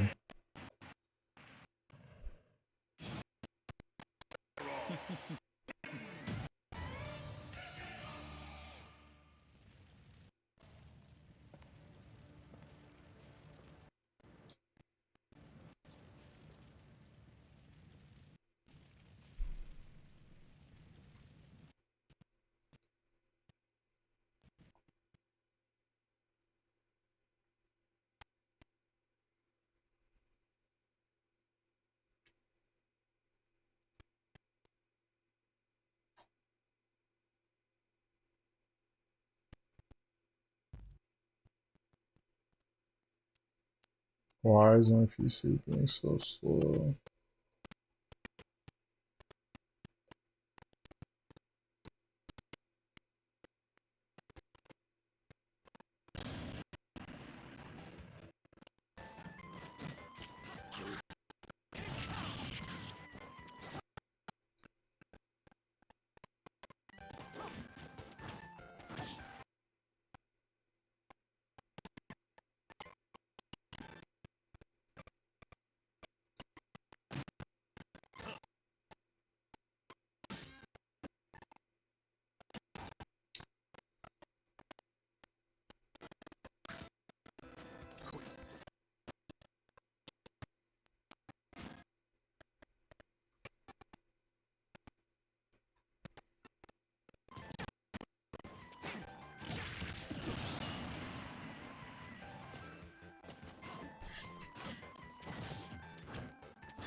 Fix your Wi-Fi.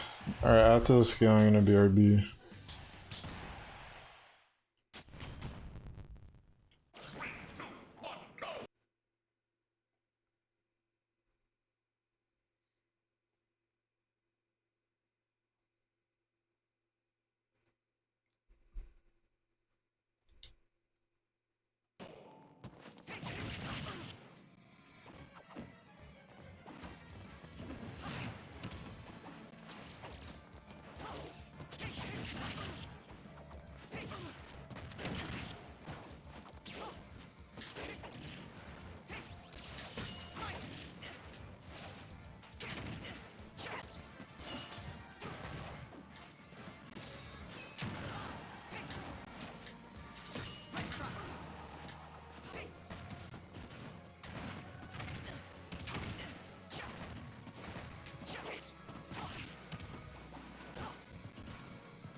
Oh, no way.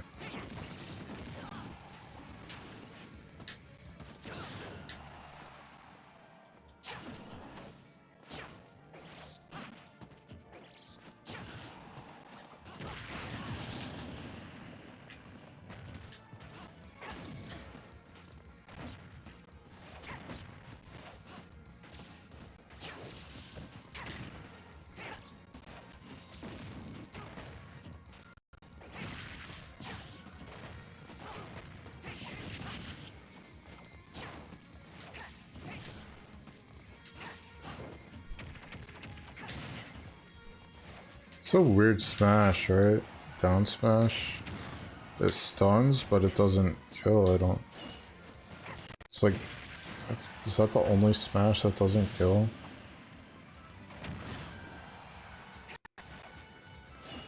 I guess villagers smashes like that.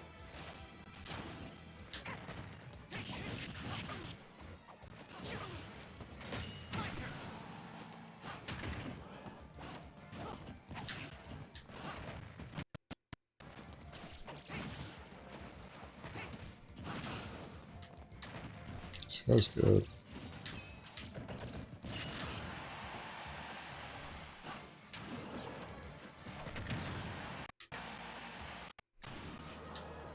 Oops.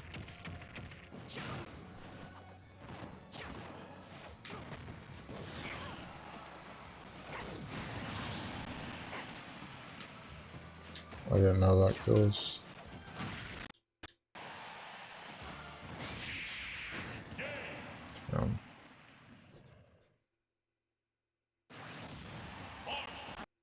More to lose.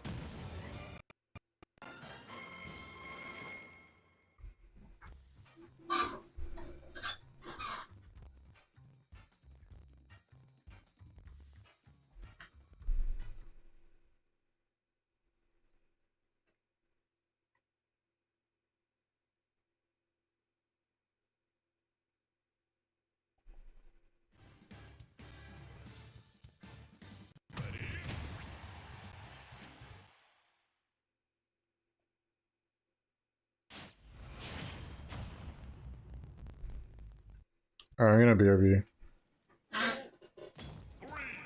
Oh, yo. What up? Moo cow moo. Seems like a chill stream, thanks.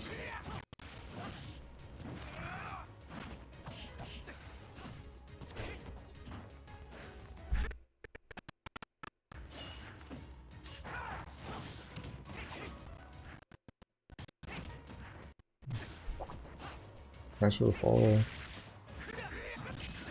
Yeah, I'm just chilling. I was about to launch. I'm thinking the Elder Scrolls Arena.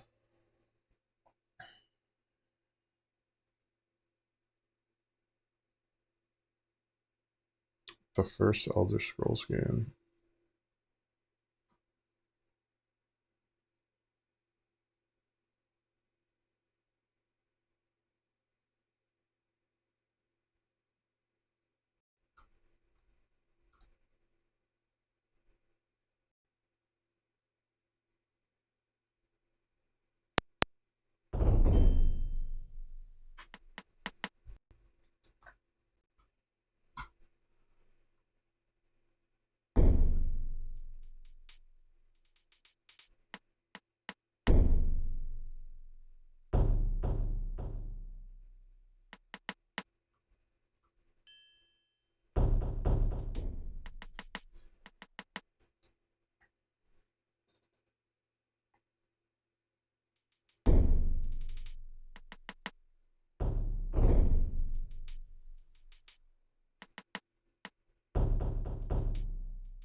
So I don't know what to do in this game. I'm like,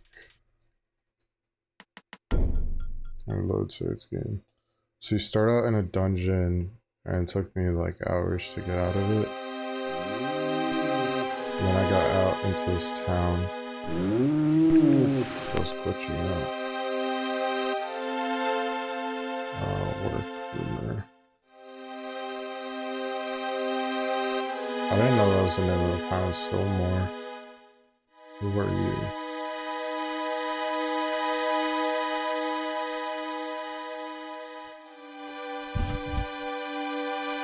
It's like a prostitute looking for some company to let off. Call me Lavinia, Blue Sky, anything you want.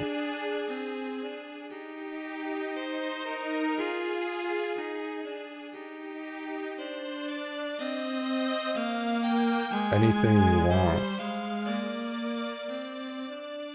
You know me, honey. You only talked before, I guess. Lavinia, Blue Sky, Mistress of the Little Things. I think I want to find a shop. She has different dialogue. Oh. Where is Palace?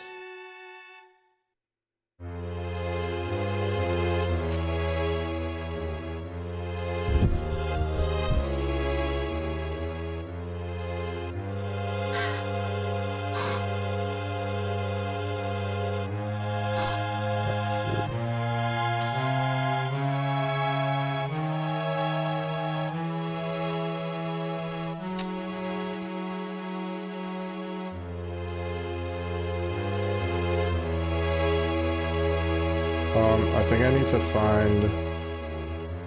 So there's this like cutscene with like some dagger. There's like this dagger in this game. Ooh, it's looking all the way up on screen. Ooh. Hearing like a cow. What is that?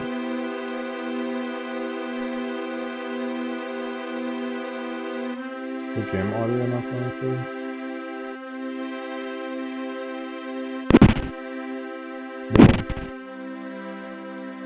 Am I dying?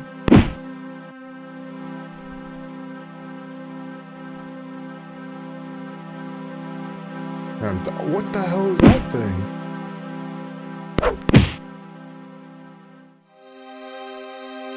The lizard man? Just got attacked by a lizard man in the town. The hell? I also have a warhammer, so like through the starting dungeon I like found a bunch of stuff. Wait, spellbook, equipment. I kinda wanna sell this stuff. And warhammer is the strongest, I think. Bracelet.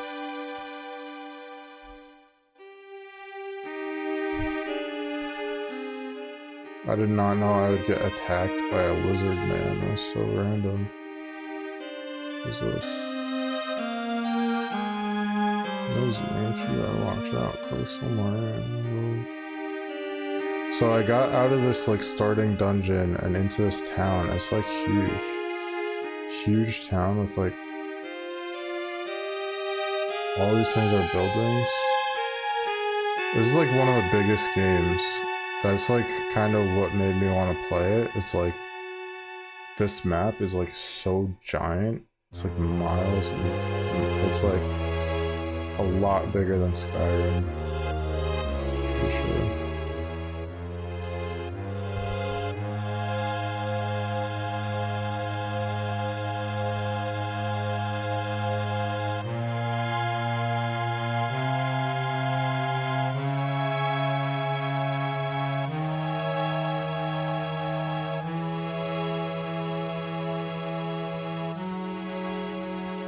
Why isn't game audio going through?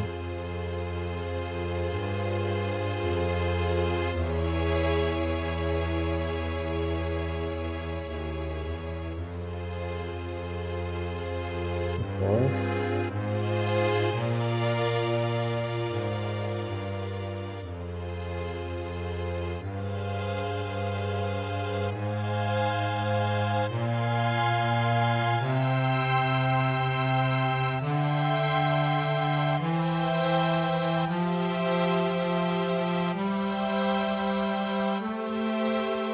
Can you hear the game?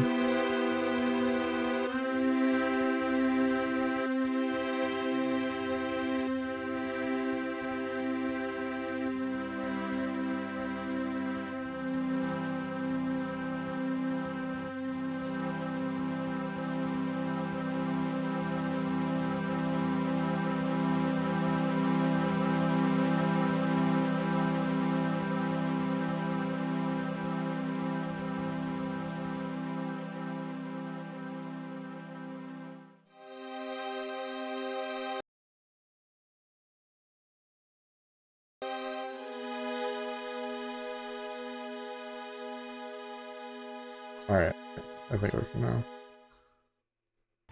I think I'm up. Okay, I think I'm gonna BRB. Yeah, I'll be right back.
saddened me to see the beautiful land of Tamriel rotting from within. Goodbye. I wish you peace in the afterworld.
Damn, that was too quick. I couldn't join.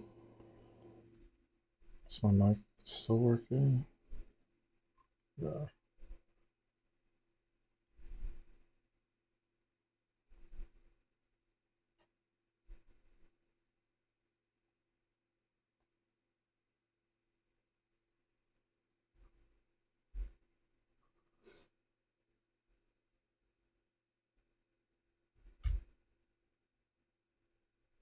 Hope Adam is here. I may have stage content. Combat.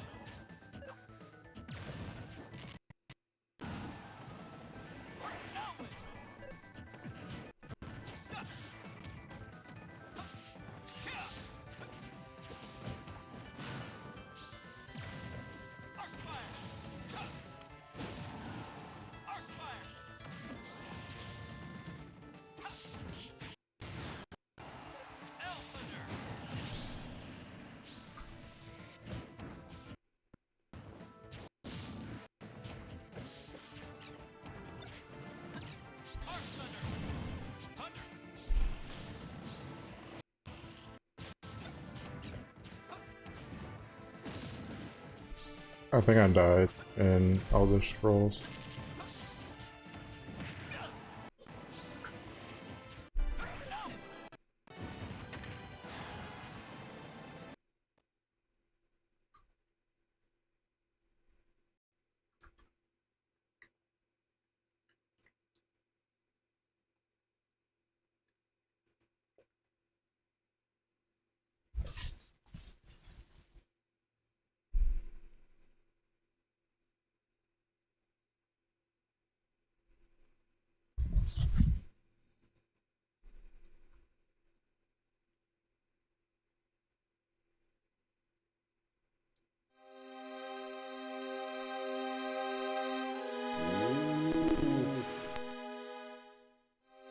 I don't know why they're moving like, oh my god.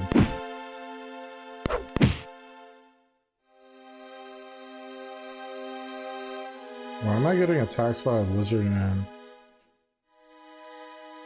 in town?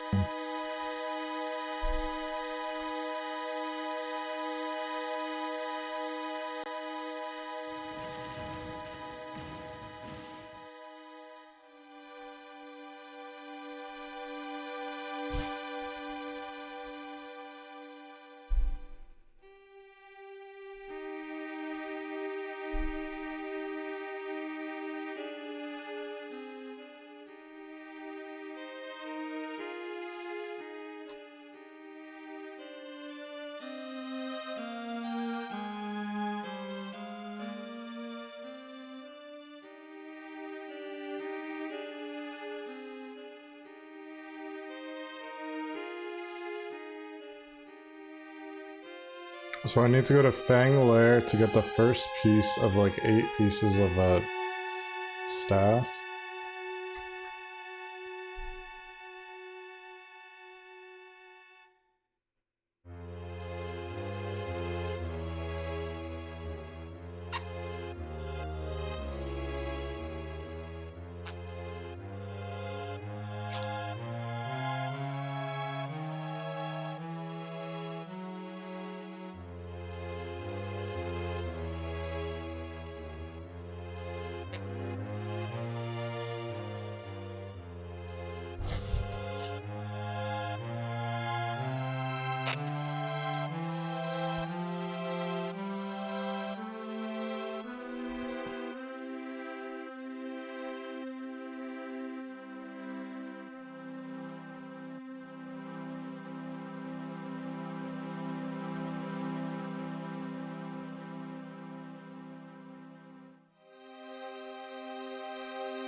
General rumors. So I know I need to go to this Fang Lair place. That's like the main quest, but I don't know how to get there. I think someone said south or something.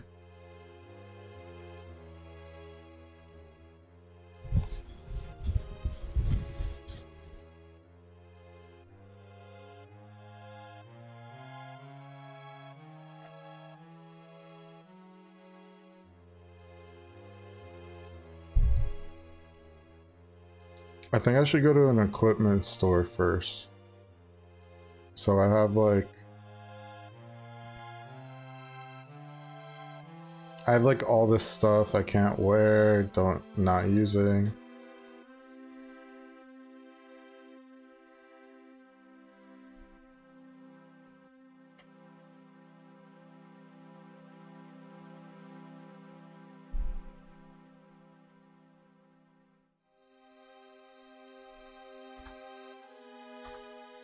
I just saved after I killed the lizard man.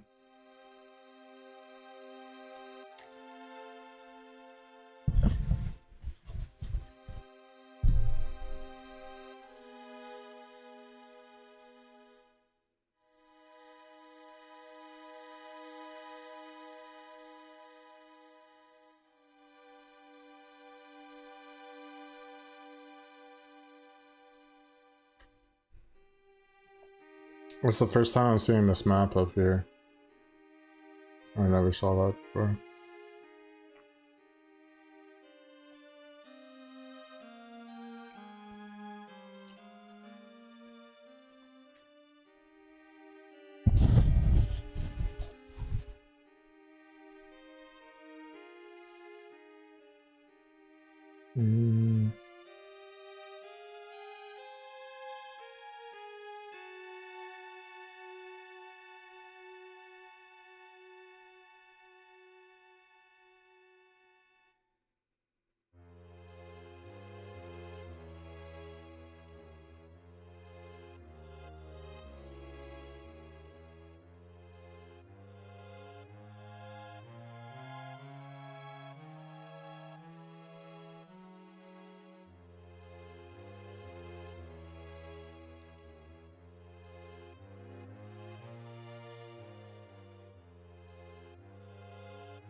So I think I need to wait until daytime. I can go in the bar though.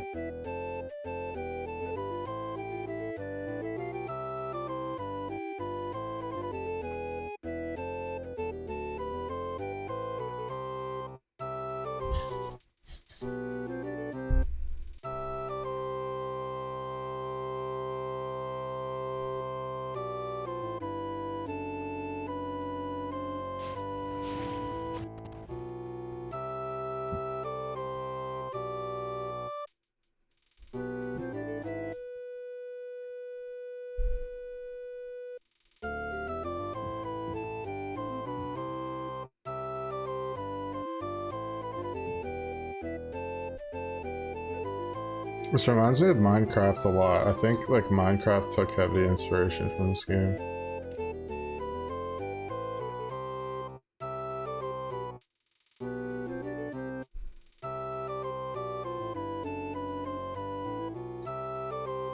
So everyone in the bar is like so mean for some reason. I don't know why.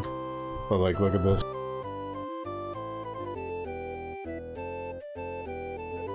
Every person I talk to in the bar is like, get a life, go away.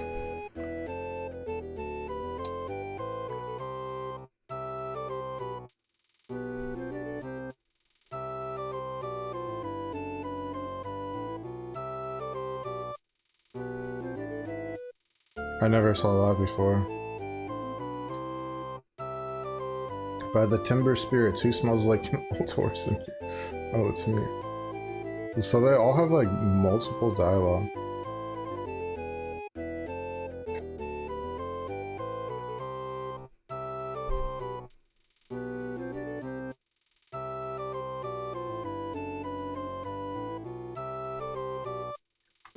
I'm in no mood to be hassled by a drunk little elf. I think I want to see if I can get drunk in the game.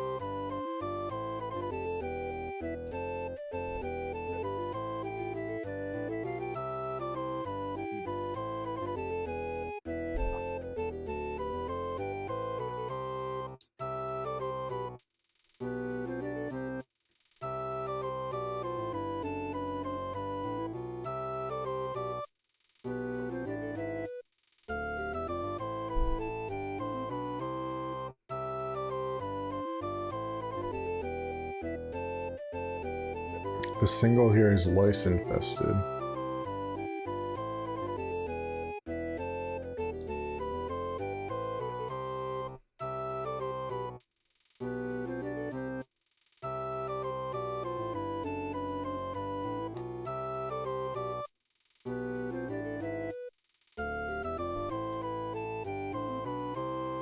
Why don't you go down to the morgue and tell them you're ready?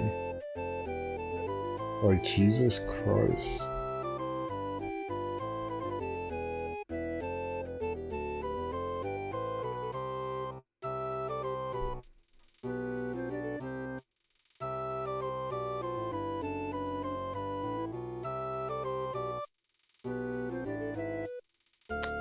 I have zero interest in you or anything you have to say, what all?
Wait, was he done? Was that all? He has so many things. I was looking for one of the dialogues. I hate to see my favorite tavern overrun by wood elf barbarians. No offense. This guy's racist. They're all racist. Don't bother with a cheap room in the night.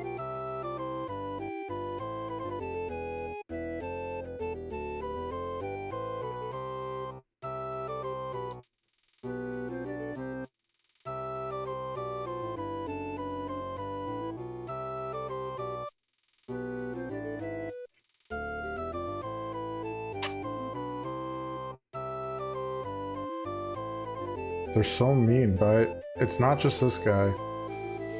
The Mysterious Curse. I forgot how many stupid wood elf adventures there are in the Lucky Mug. Do you mind, wood elf? I was just having a chat with my invisible friend. I'm trying to have a life. Go away.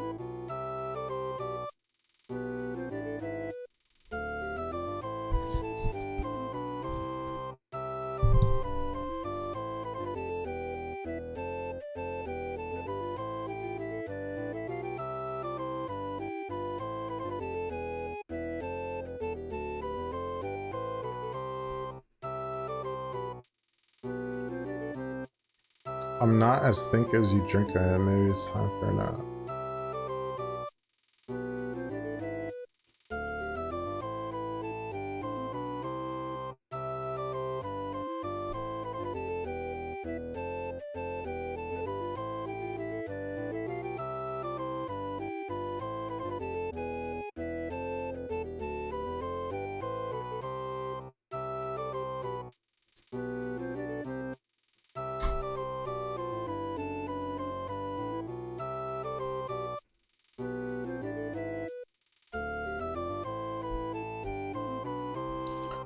like to help you out. Tell me, which way did she come in? Really? That was a nice thing.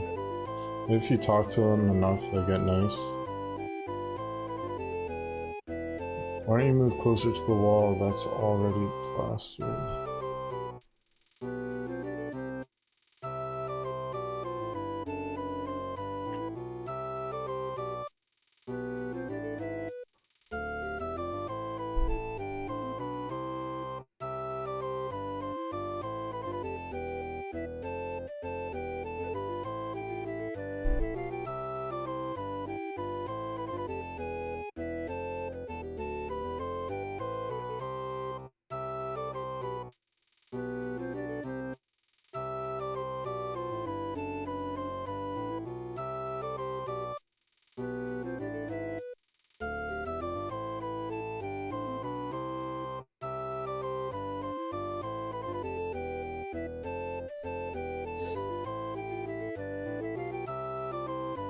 Oh, you can't see all the dialogue. You might find this hard to believe, but I don't want to be your friend.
Thank you for the follow, slapstick.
Oh.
Damn.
What is this icon on the top right?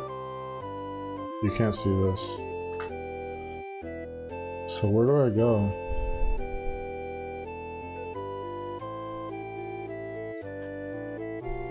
Where do I put the phone?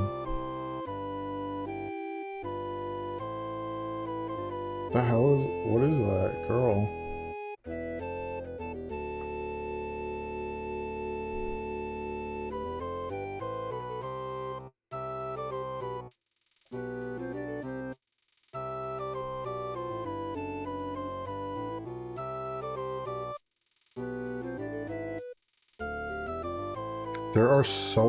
There's so much dialogue. I know this is gonna like repeat on other characters, but like, why don't you talk to that little fat guy? He's the bartender.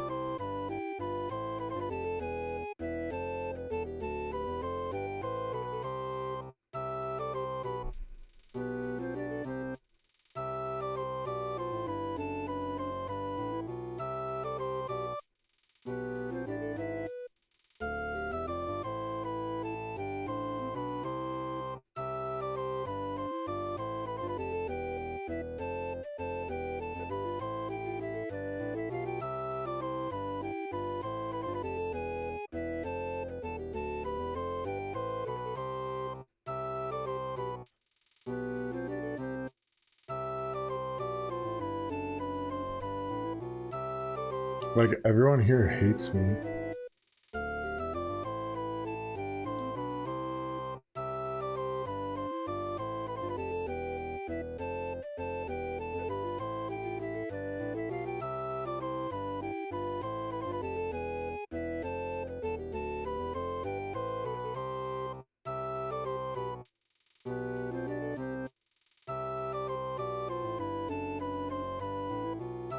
Okay, I'm seeing some repeated dialogue even with this other girl.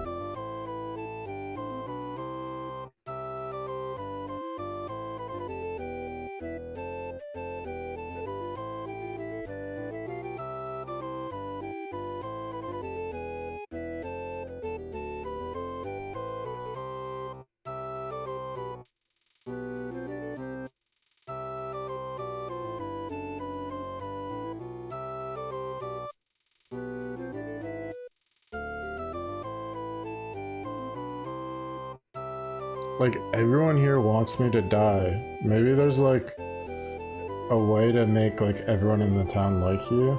There's probably is. Alright, so you can buy drinks here. I think I should try getting drunk, but I don't know if I want to do that right now. Maybe I try getting drunk. Just like one of every drink.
It was really easy to get all this money, like in a dungeon, there's just like gold everywhere.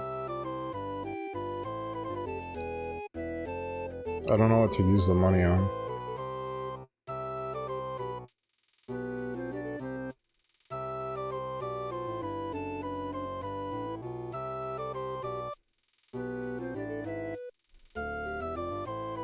I still don't know if I'm drunk. I think if I stop talking to this guy, I'll know if I'm drunk.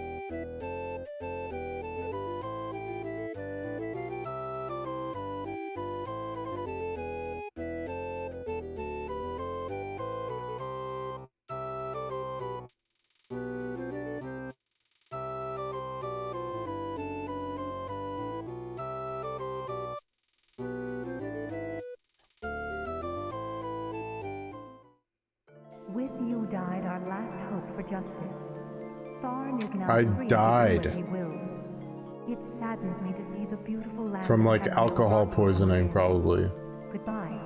I wish you peace in the afterworld. What the fuck? I did not think that would happen. I drank too much and I died.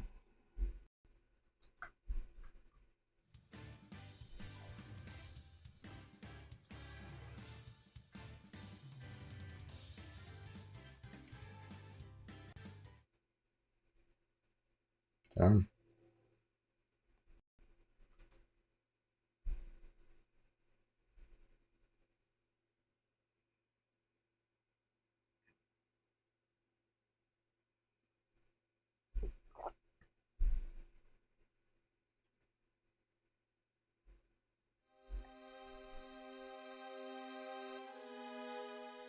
I kind of wanted to talk to all the people in the bar and just, maybe I still will. See like all the mean things they say.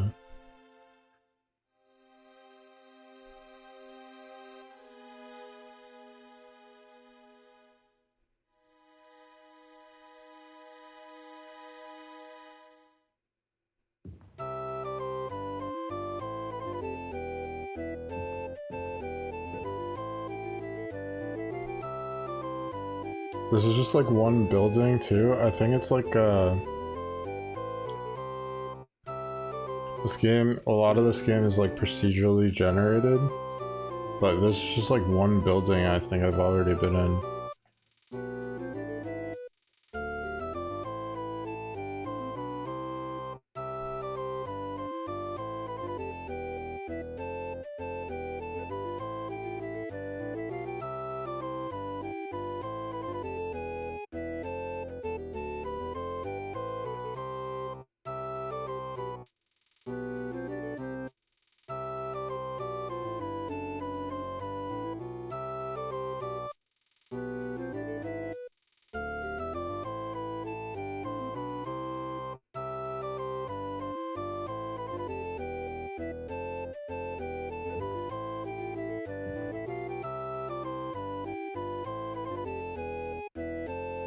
This is like in Skyrim, there's like little guys playing music. Alright, does this guy know where Fangmire is?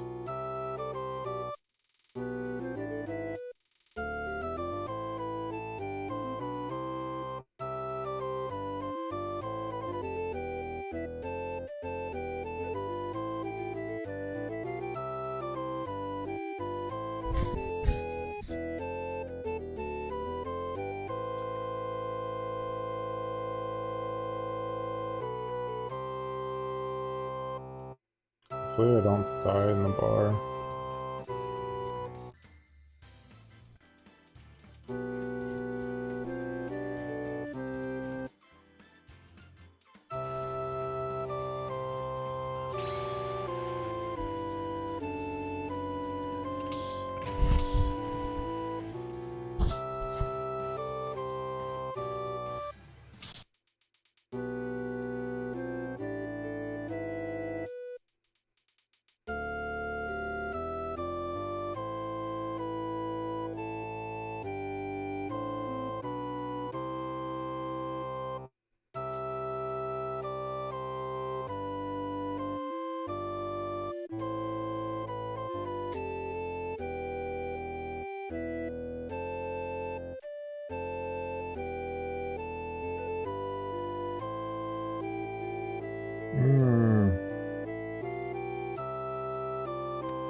What the fuck?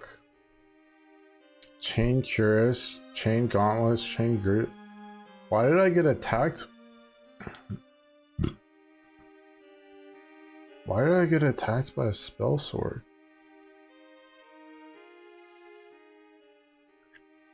In the town.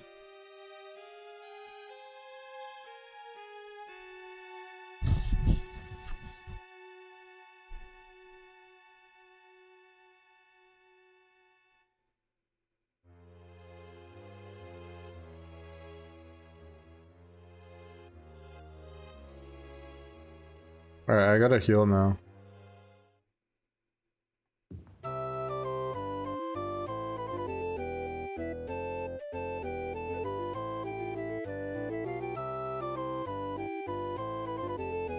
Why is saying fire spell at a target?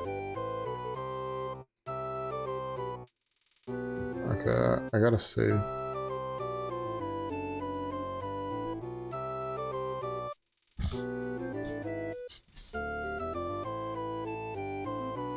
Cannot save an Italian sword. Alright, well, I need to sleep here.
Alright, I'm gonna refill my water. Be right back.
Also got pee out right now.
Okay.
Alright, so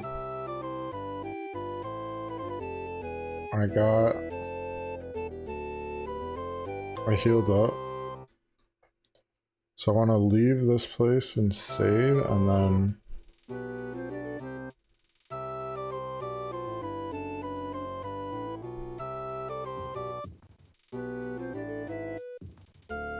try to find an equipment store. And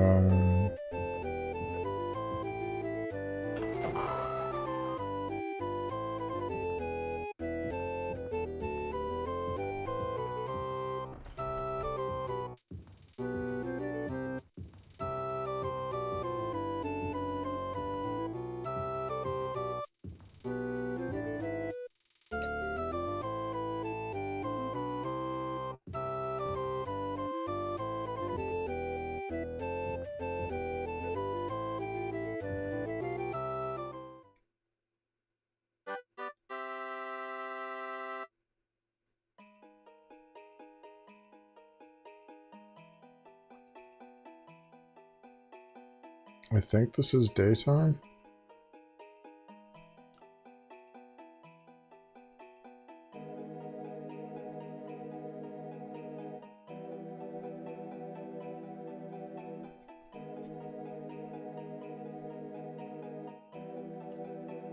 What?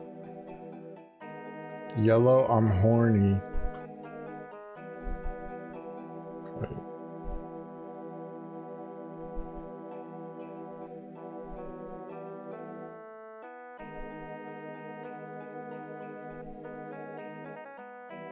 Where do I put my camera? I don't know.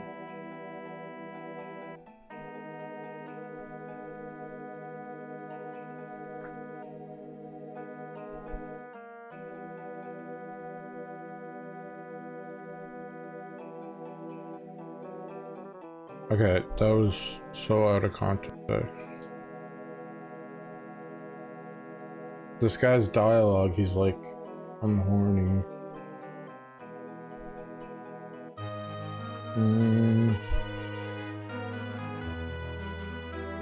I don't know. Top right?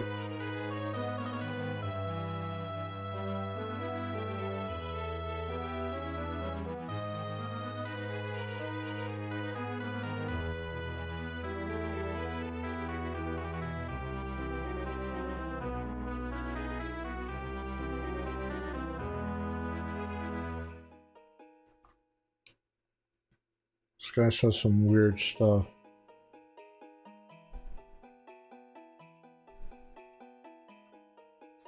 I memorized your name when we met before, but I threw my head away. I'm Eraton Rivershade the Jester. Why do Wood Elves women wear undergarments? To keep their ankles warm.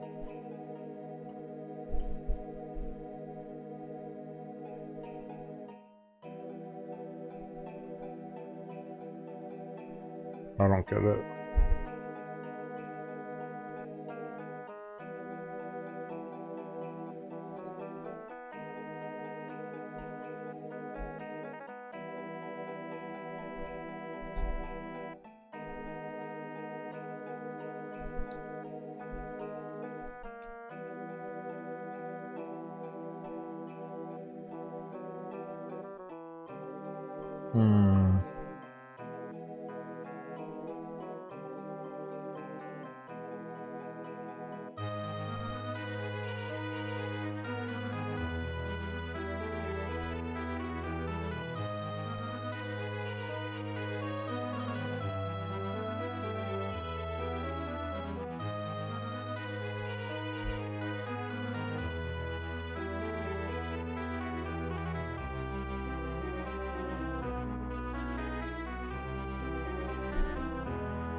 There's a lot going on just in this town.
The fuck? Bethesda?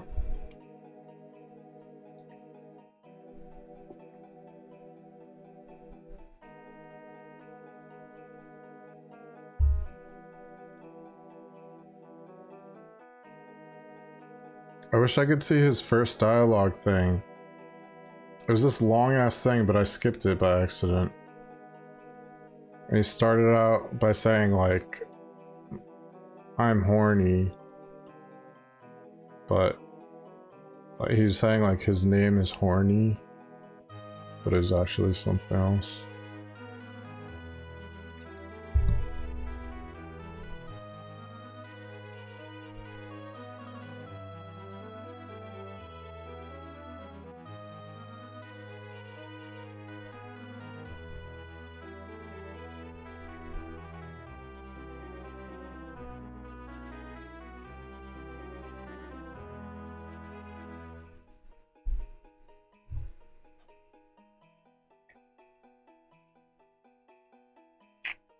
Oh, why don't you try it somewhere in the wild? Oh yeah, I need to go to Hammerfell. I don't know where Hammerfell is. Fanglair was located there.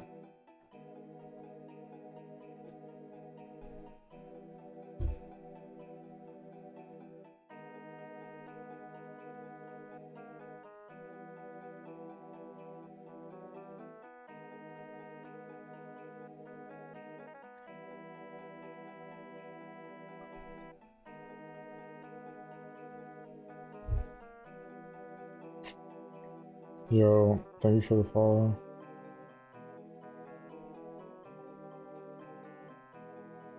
It's minutes behind.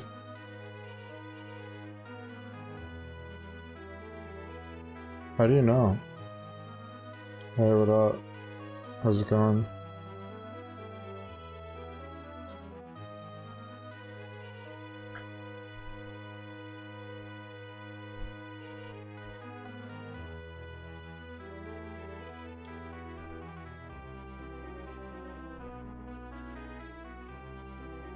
Dang.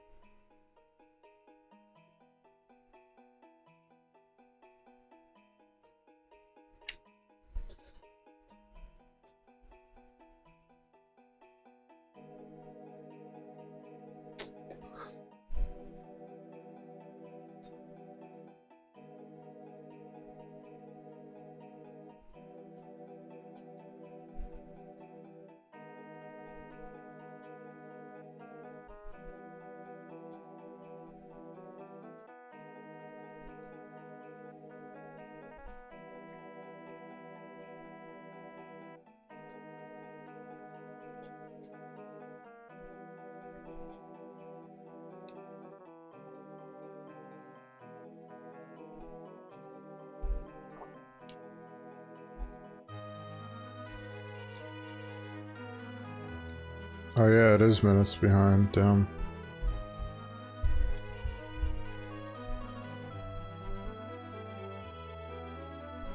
Alright, I'm up.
Oh, I had another jump.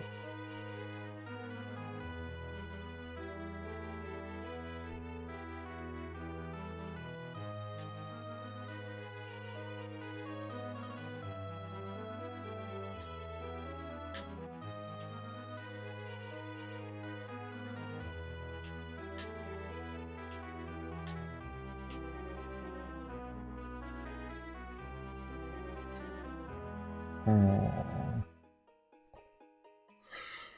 I was gonna say, like, this is the same guy who just destroyed that guy. It doesn't seem as good.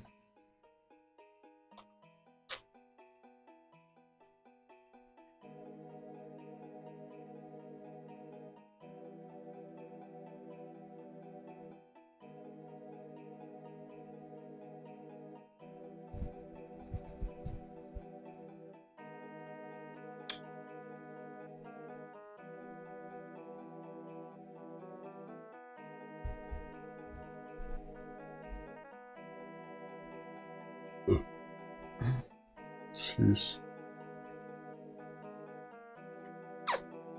Dunktastic, he said.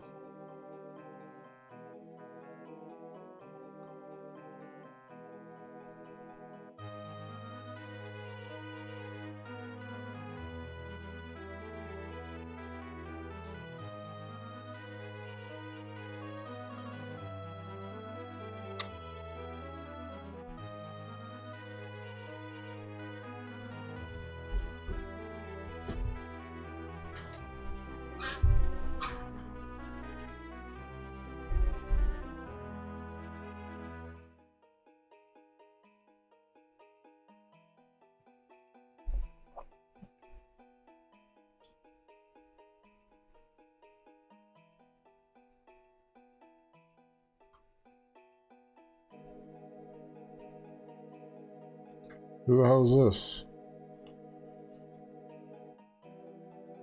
It's Surprised I'm not getting it. Oh my god, there's more than... Oh god, why am I surrounded? I'm surrounded. Yo, what is going on? This game is weird. They're following me. Who is this?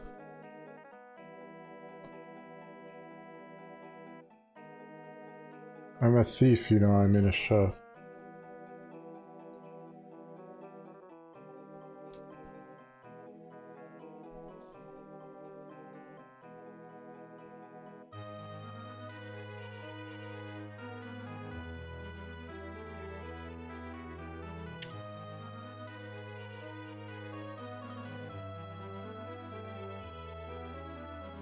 Why are they following me?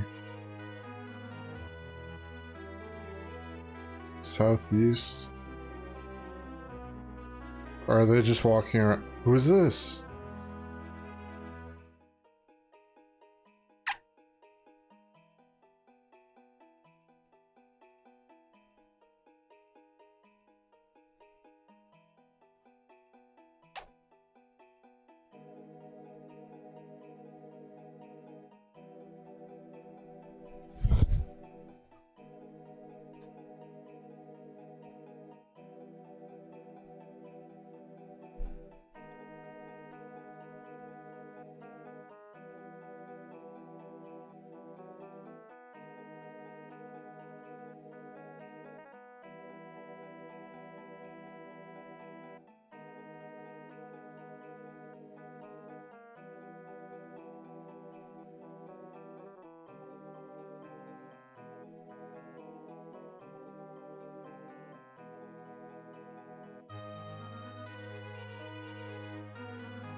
Essential provisions, something your feet's one.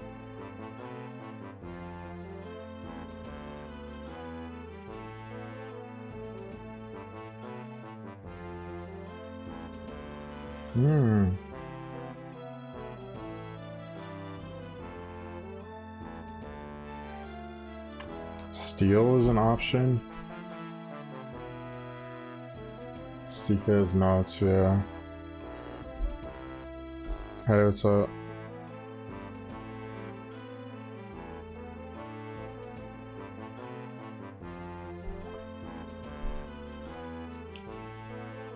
Alright, so what can I buy?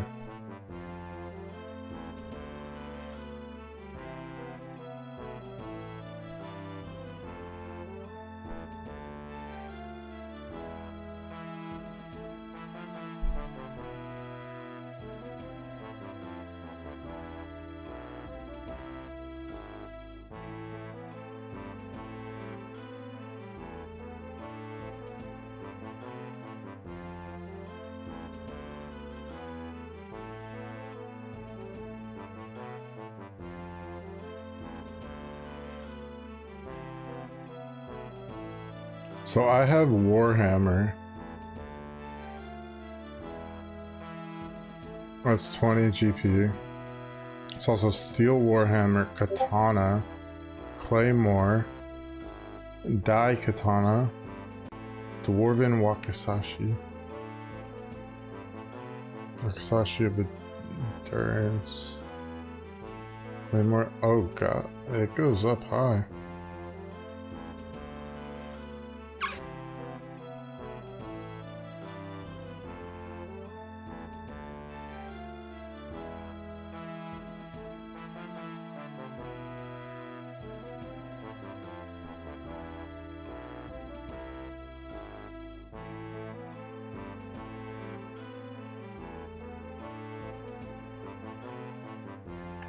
Claymore of Life Steel is the most expensive thing.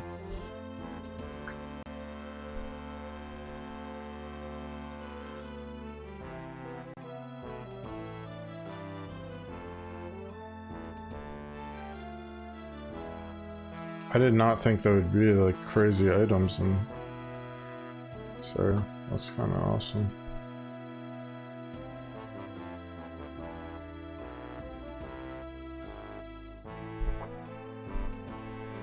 think I buy like the best. Actually, before I buy, let me sell. Let me sell like everything I don't need. So I killed that guy. Was that on this save that I killed that guy?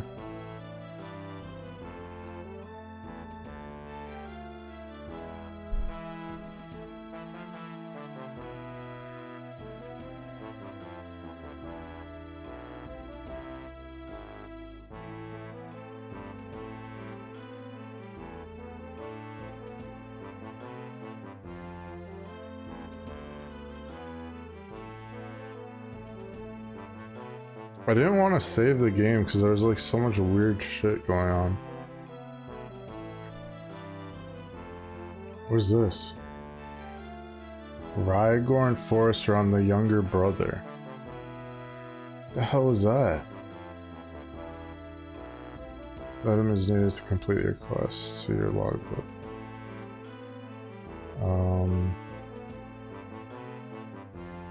Alright, so I don't think that was on this save. I think I sell everything I can.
So I can't wear any of these?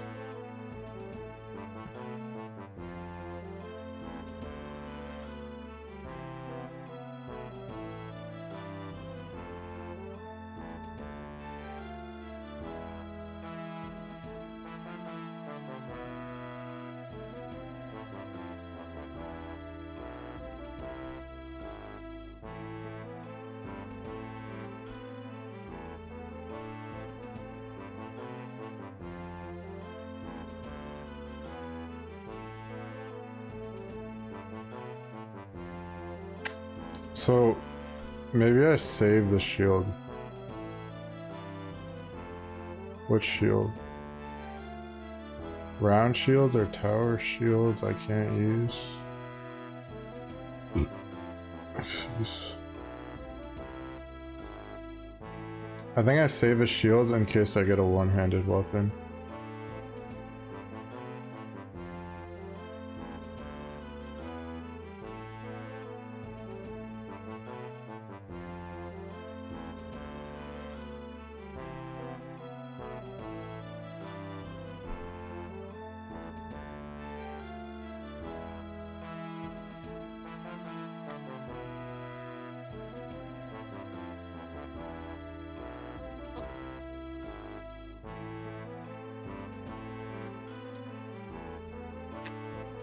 So if I wanted to, I could go into the starting dungeon again and like...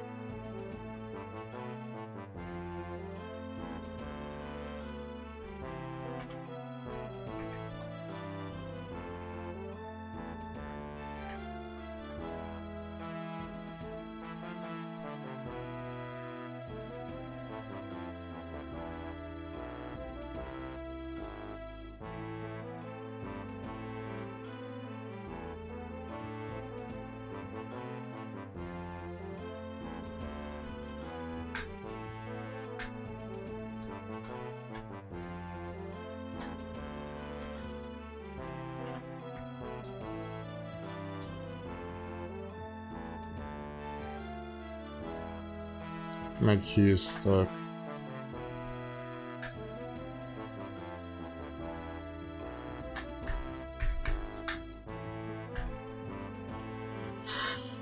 Damn.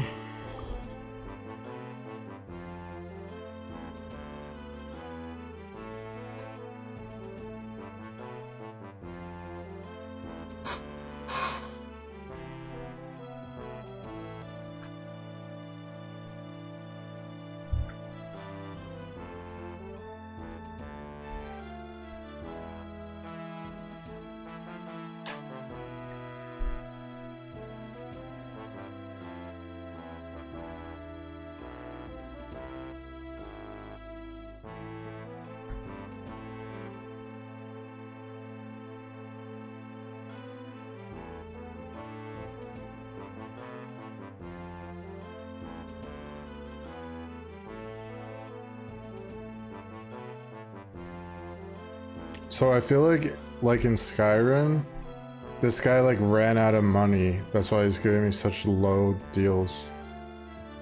I don't know if that's true.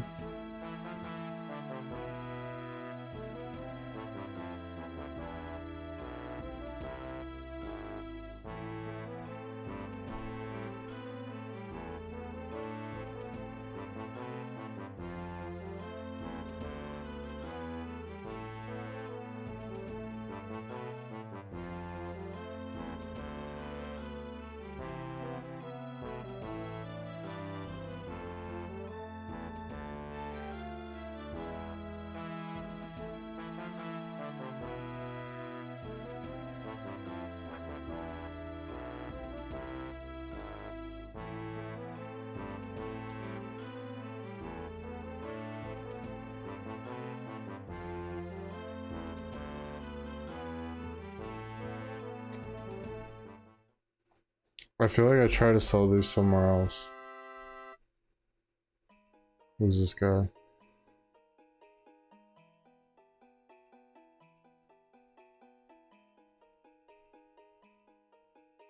So places that, well, there's water. Places that like sell things and stuff, I think they have like a sign next to them.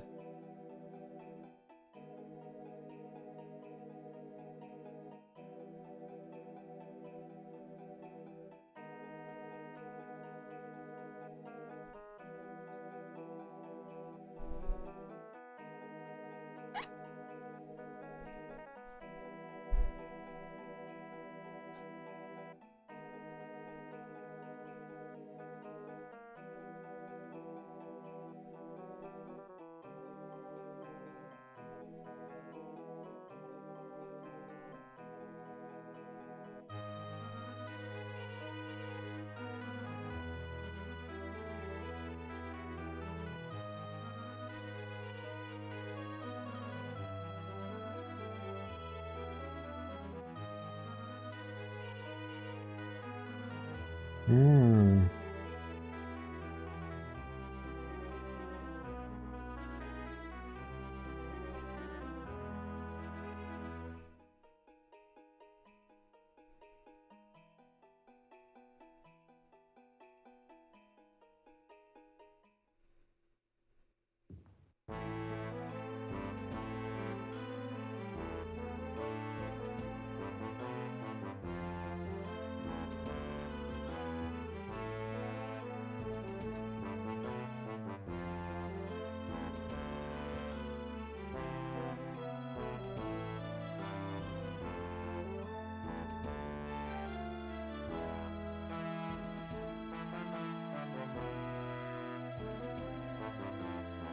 Hmm. The other place was better. I had better stuff.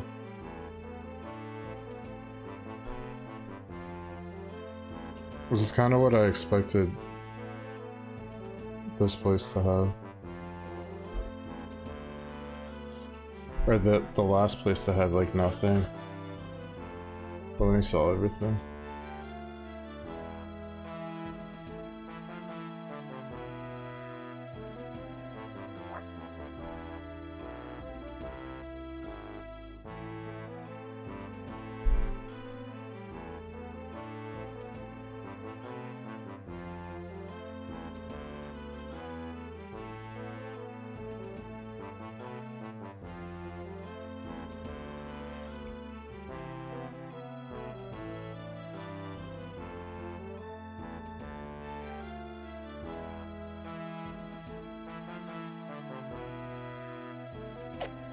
It was an option just to steal.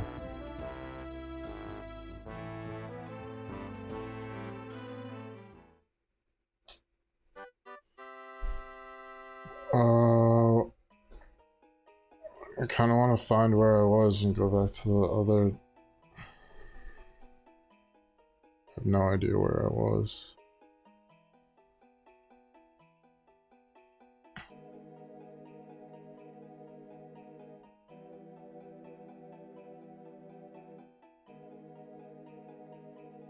Smells of fairy dust. I fear a smell of fairy dust.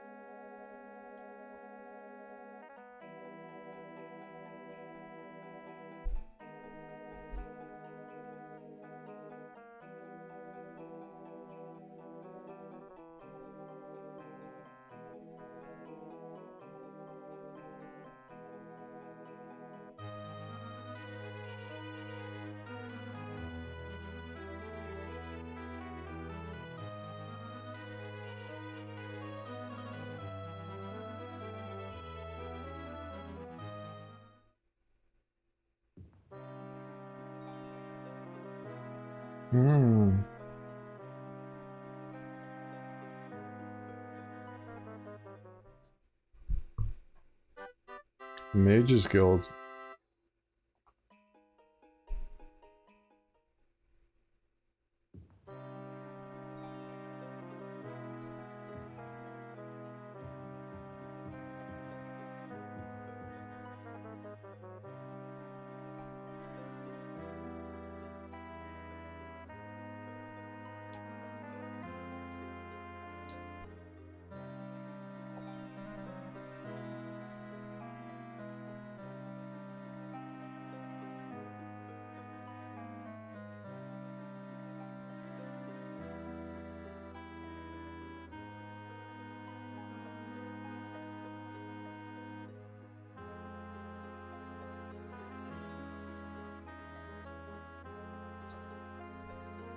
Spell maker.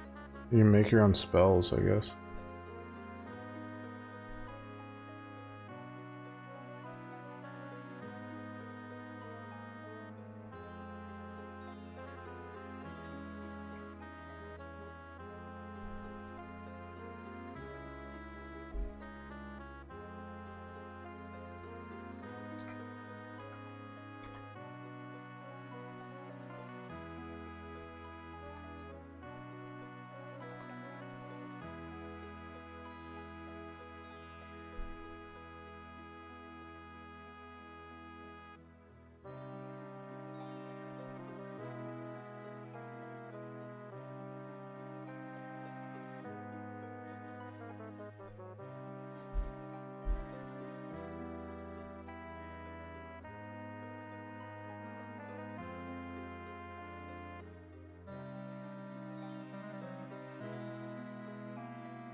The fuck is all this? Destroy wall or like destroy the environment?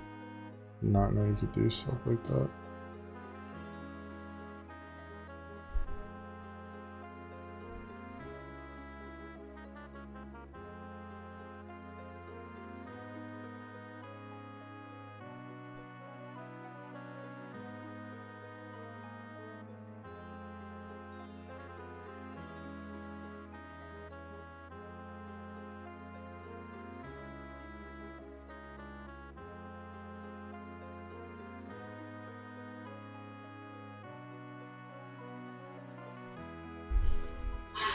Sure, bro.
Alright, I got a better name for the spell. Spell is gonna be... Is it Avada Kedavra or Avada Kedavra? Hey Siri, is it Avada Kedavra or Avada Kedavra? Hey Siri, is it Avada Kedavra or Avada Kedavra?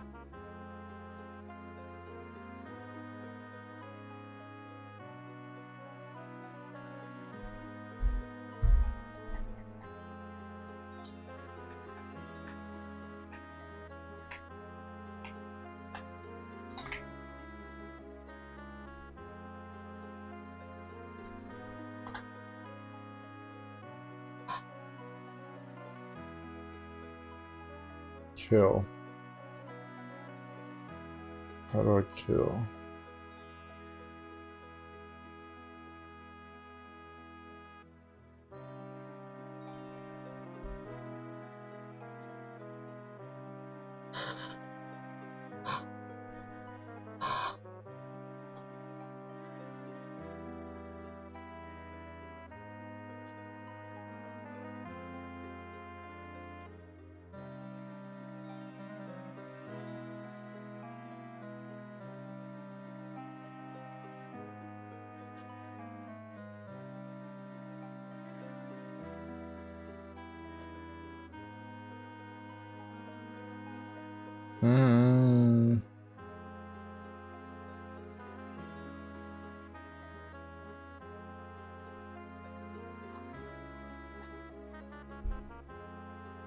I don't actually want to spell. If you gotta pay money for it, fuck that. Well.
Alright, I'm gonna BRB.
I have no idea what that girl on the top left is.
"10 days to fix your weapon? The fuck?"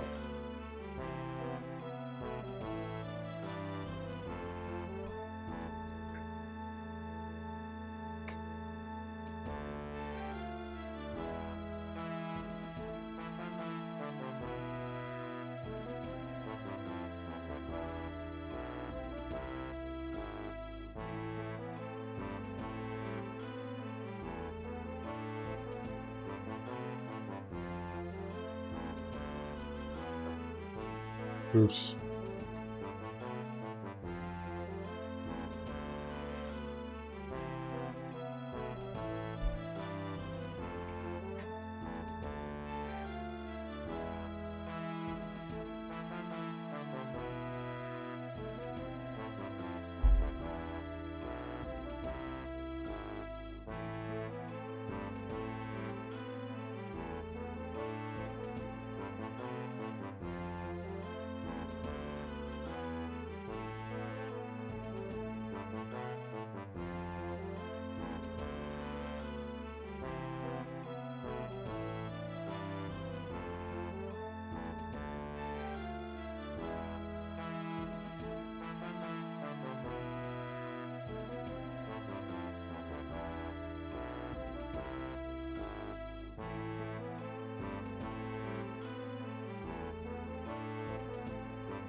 I'm gonna keep looking for that equipment store before.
I'm getting fatigued. I didn't even realize that.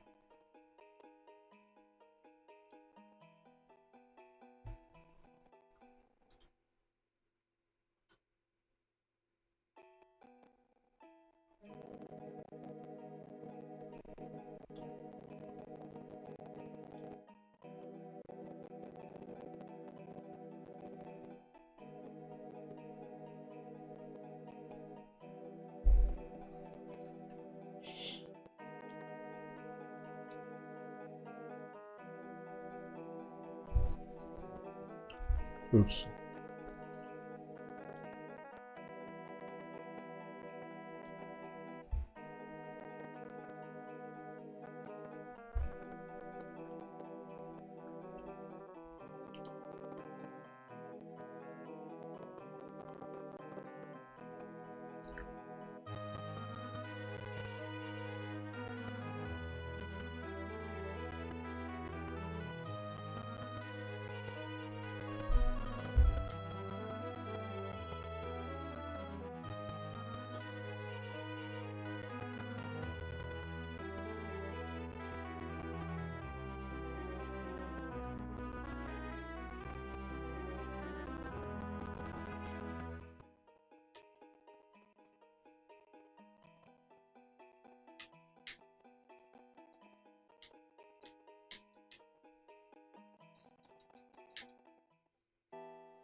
Hmm.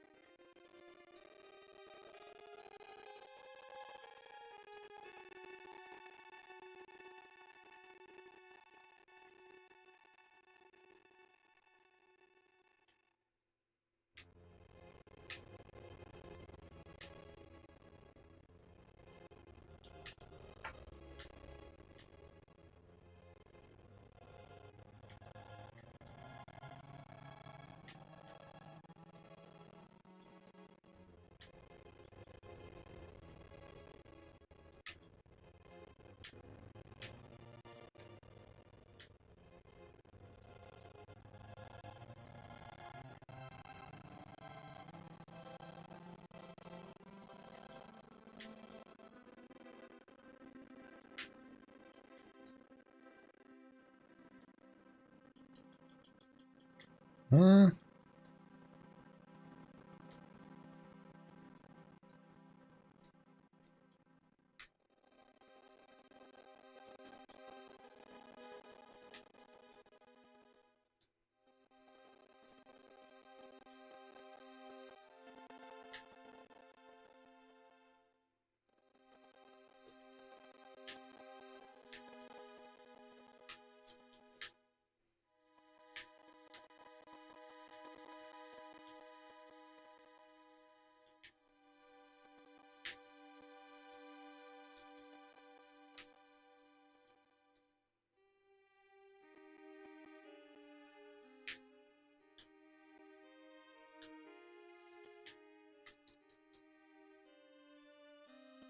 Hmm. That's cool. Yo. So.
Mm.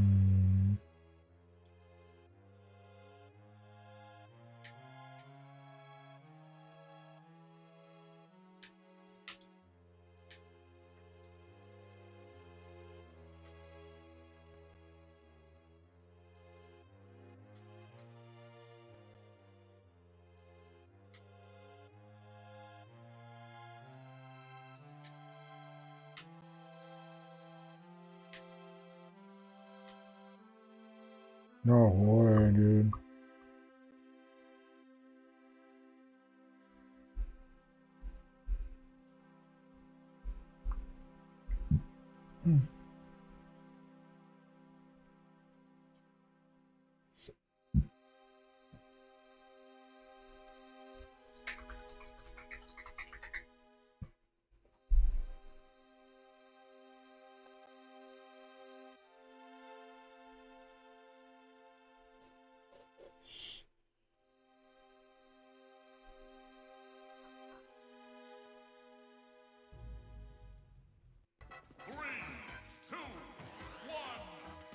Showing your moves.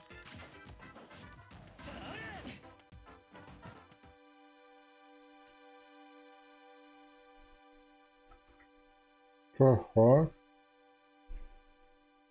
What are you looking at?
The fuck is that guy doing? Wait, what?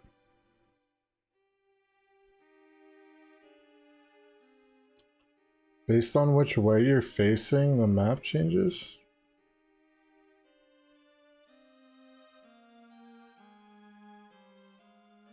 Or did it move? I thought it was up here. Am I crazy?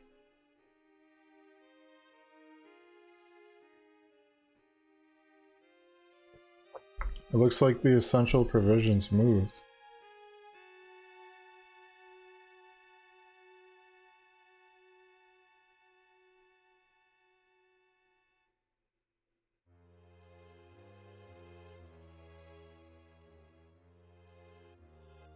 Alright, where is it?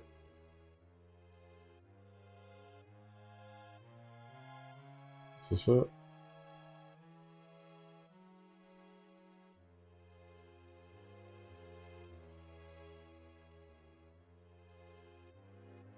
So now I can't do it in the nighttime.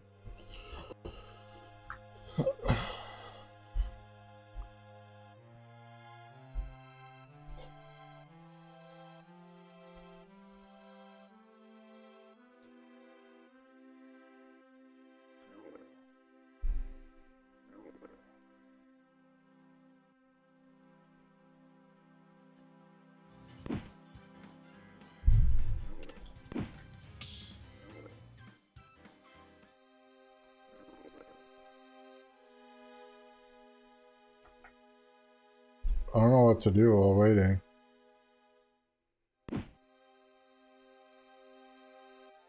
Enemies? What the hell? Goblins? The fuck? What are you doing here? Dude, that's another thing. That's Minecraft. At nighttime, the monsters come out. Maybe Minecraft like took a lot from this game.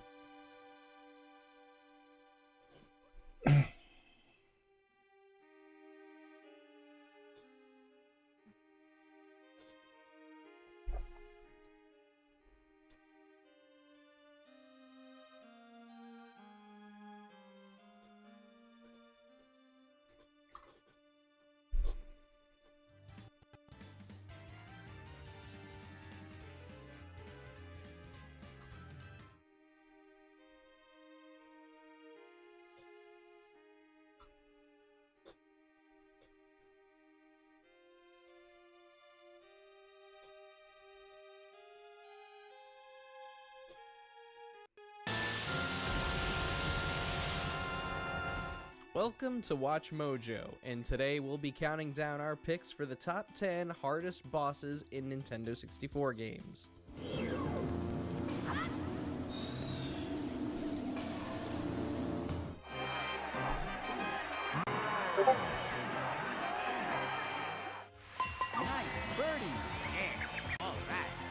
For this list, we'll be looking at the toughest boss fights from the Nintendo 64. They put Mario Golf on the bosses list?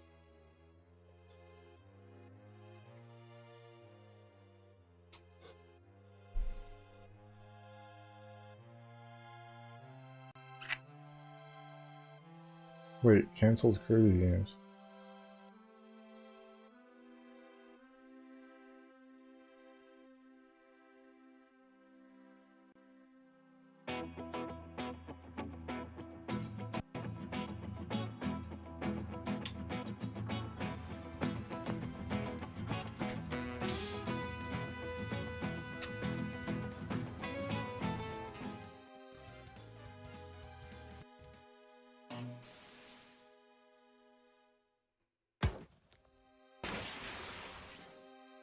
Ever wanted to learn about every canceled Kirby game? Find out in every canceled Kirby game. Game Facts Special. There are at least 9 canceled Kirby games. We'll be covering everything from Kirby Tilt and Tumble 2 to Kirby Ball 64 and Kirby Family in this episode. Kid Kirby. You've probably never considered Kirby's age since he's so small and cute. But the first canceled game on this list would have shown us an even younger, cuter version of the pink cream puff. It was called Kid Kirby. I should play this It was in game. development at a Scottish game development studio called DMA Design. While the game was never formally announced, it was... Kirby's Dream Buffet. Is it only multiplayer or can you do...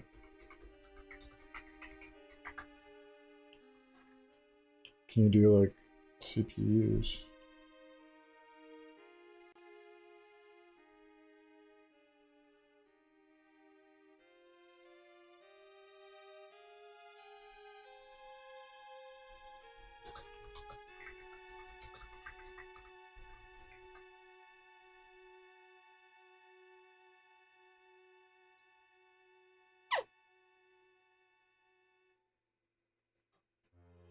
It can be played single player. Single player against bots is available. I think I should play this.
Is it daytime?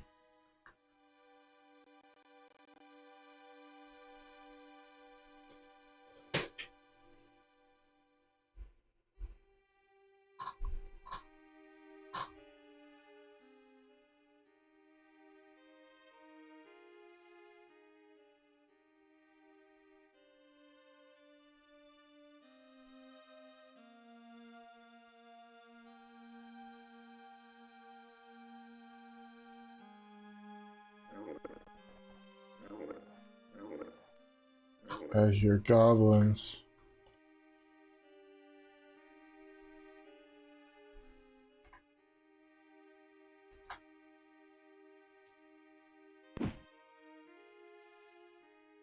Oh shit, I'm gonna die.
Was revealed briefly in an unlikely place. Page 47 of an issue of a Mexican Club Nintendo magazine from 1995.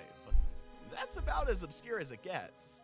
Many years later, a former designer of DMA Design named Mike Daly uploaded never-before-seen assets and concept art, along with some more information on what the game would have been. Kid Kirby was being developed for use with Nintendo's ill-fated Super NES mouse peripheral, which didn't see much success outside of its use in Mario Paint. Players would have used the mouse to click and drag on Kid Kirby to stretch and fling him into enemies and over obstacles, Angry Birds style. According to Daly, a playable demo was produced that demonstrated this gameplay, but it has since been lost. Kid Kirby is depicted as a smaller version of the Kirby we know, with an adorable curl of hair sprouting from the top of his head. To drive home the age of the character, there is also an image of Kid Kirby sitting in a crib and drawings of how he would communicate using a kind of kid speak, which is represented by various foods and thought bubbles. There is also a high-quality render of a young Prince DDD, along with several pages of what would have been the game's manual that were leaked in 2022 by writer Steve Hammond. The game was planned for release in October 1995, and while it was a pretty cool concept, Nintendo reportedly shut down Kid Kirby after years of unproductive development. Hey, sorry for interrupting. Isn't that annoying? What if I told you there was a way to get rid of ads like this? The poor sales of the Super NES mouse also likely had something to do with it, along with Nintendo already shifting its focus to the Nintendo 64 rather than the SNES, which was on its way out of the door at the time. DMA Design did miss out on being the first and only non-Japanese studio to develop a Kirby game, but they turned out alright. They are now known as Rockstar North and were responsible for creating Grand Theft Auto, Kirby Ball 64. In November 1995, Nintendo had a pretty big presence at the Shoshinkai trade show in Chiba, Japan. They were demonstrating groundbreaking titles like Ultra Mario, now known as Super Mario 64, and a sequel to the SNES game Kirby's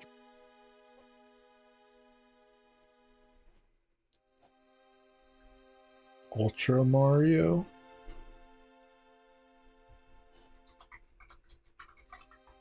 Huh?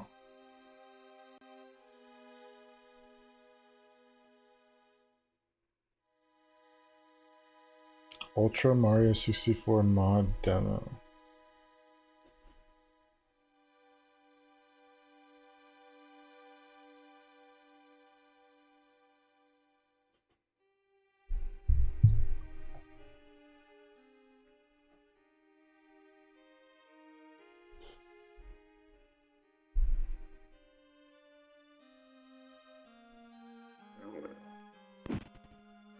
Uh-oh.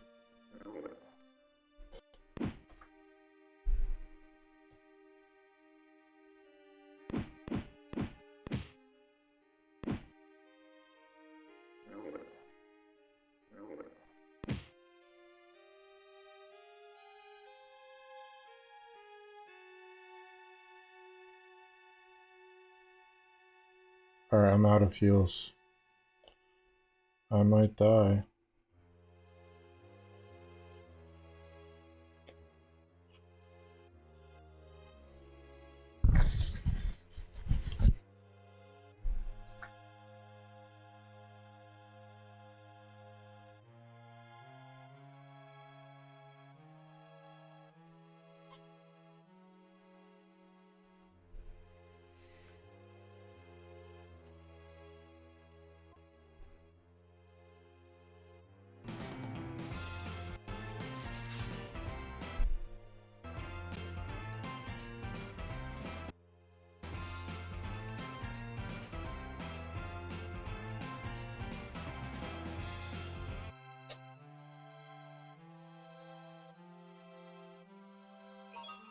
Here we go! Okie dokie.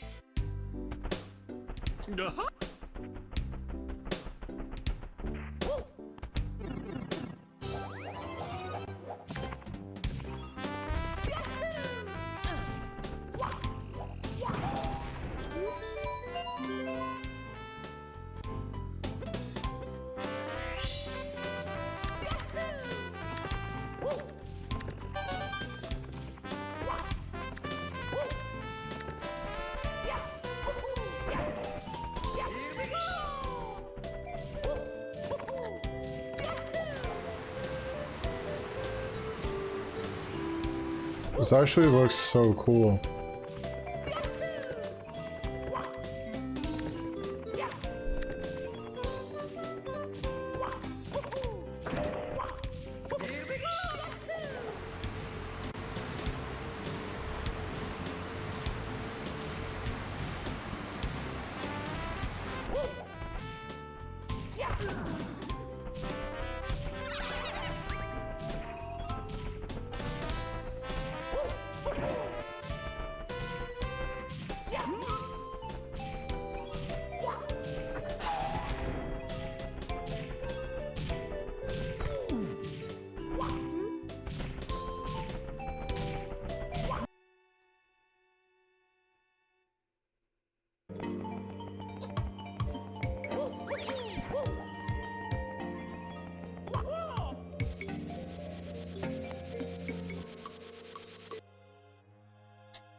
Big ideas don't come easy.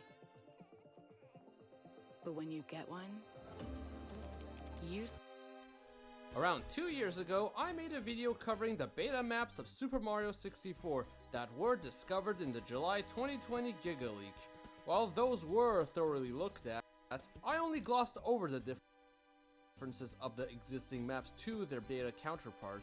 But there was so much more to these maps that were never discussed, from the different layout of Lethal Lava Land to Cool Mountain being practically a whole other level, and so much more intricate differences.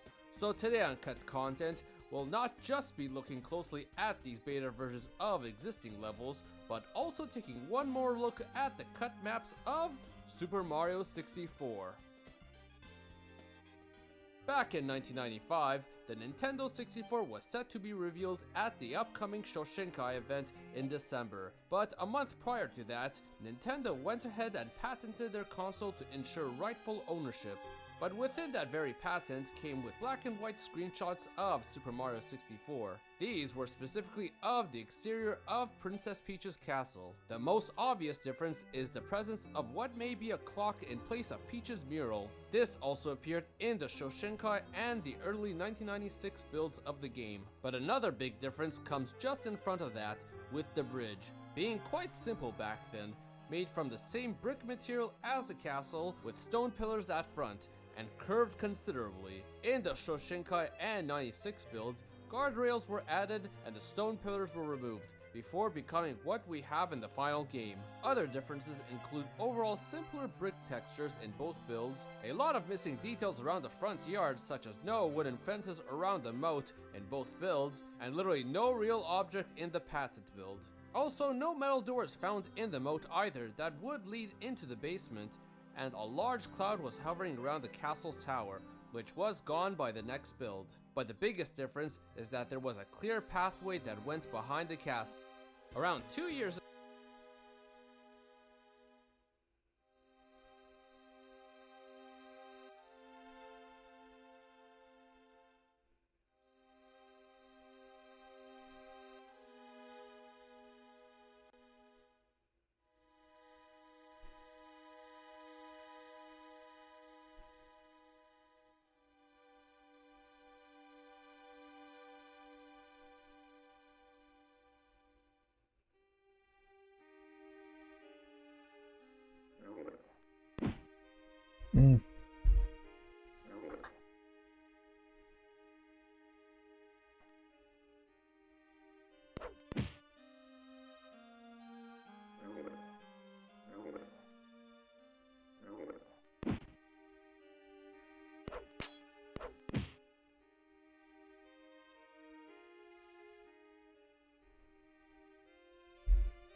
ago, I made a video covering the beta maps of Super Mario 64 that were discovered in the July 2020 Giga Leak.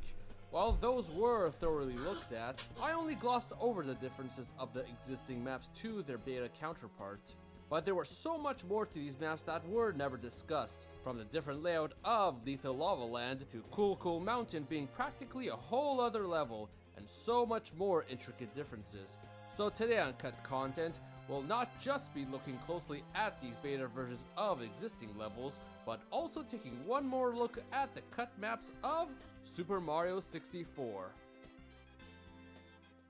Back in 1995, the Nintendo 64 was set to be revealed at the upcoming Shoshinkai event in December, but a month prior to that, Nintendo went ahead and in 19 of existing levels, but also taking one more look at the cut maps of Super Mario 64.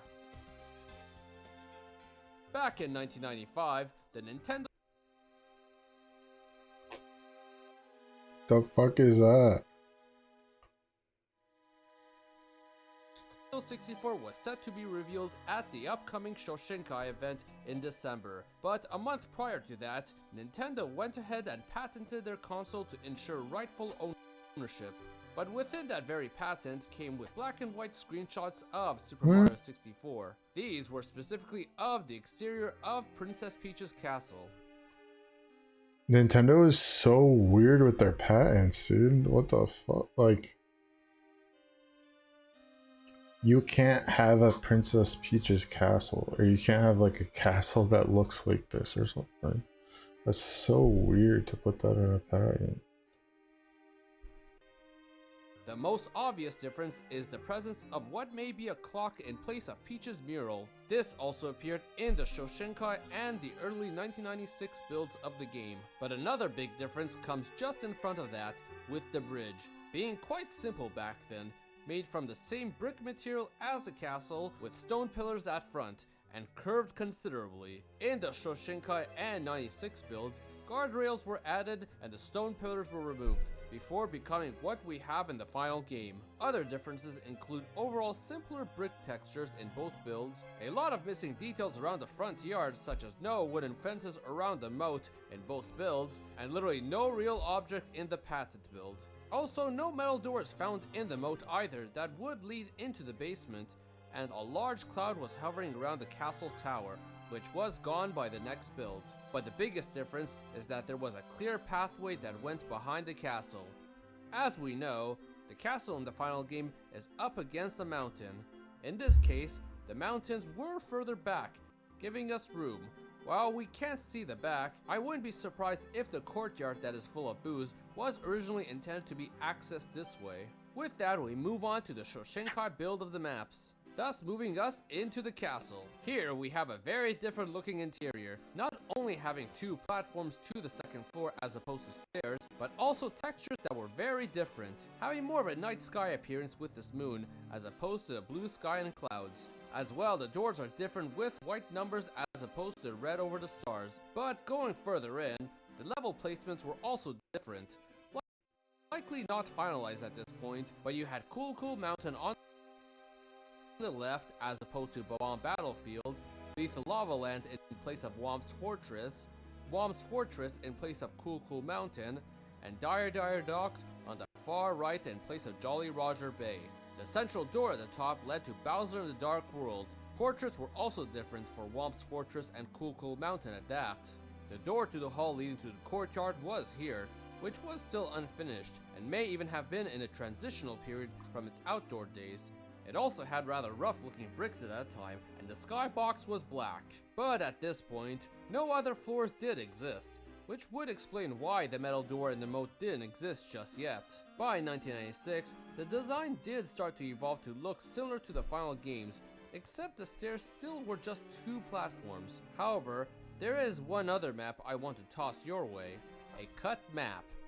The way I started using custom hair care from Pros because I was starting to feel like I wasn't using the right products for my hair type. My hair has always been straight, but with like a slight wave, a bit of frizz, some dried ends, which according to TikTok means naturally wavy hair that just isn't treated right. So I took the Pros quiz and it told me The way this is laid out and designed looks like something that would fit in the theme with the castle interior. In fact, the level's name, Donjon, literally translates to Great Tower or Castle. It's possible that this area was being designed as the upper floor of this castle, considering the name's translation to Great Tower. Or it might even be an earlier build of the hub area, potentially for the patent build. The area is full of random textures, slopes, and high ceilings. There are no portraits, but I theorize that maybe the walls themselves might have been what was meant to be used instead. For example, there is a clear painting here, but on a wall. Maybe one was to jump and be an or castle.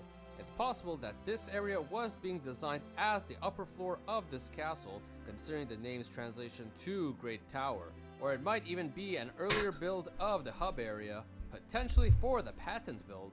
The area is full of random textures, slopes, and high ceilings.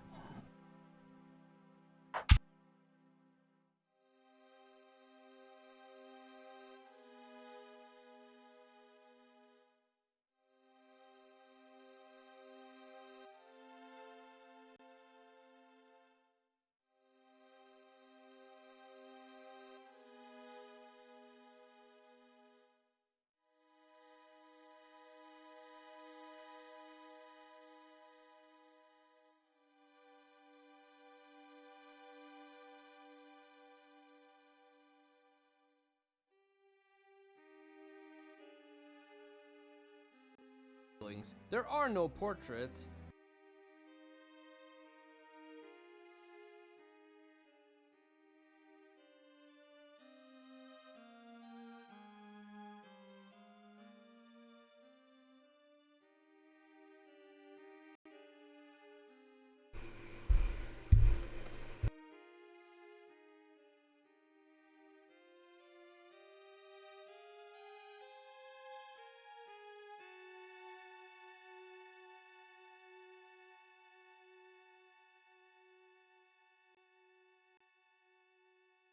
but I theorize that maybe the walls themselves might have been what was meant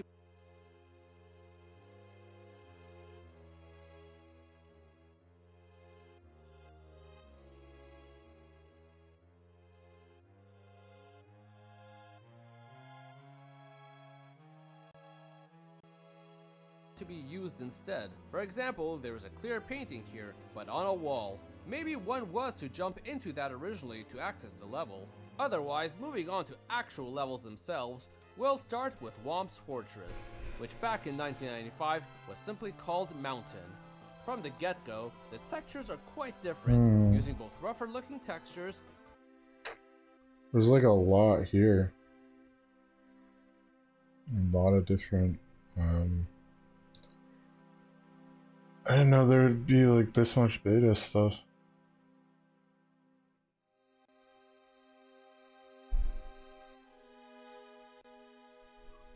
Bricks and these bubble looking textures. As well, both Thwomps and Whomps had a rather different face.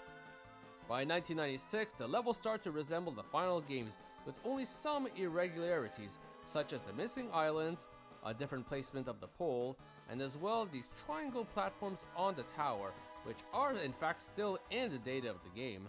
Lethal Lava Land is next, or as it was known back then, Fire Bubble. It had a rather different layout, missing a lot of its platforms.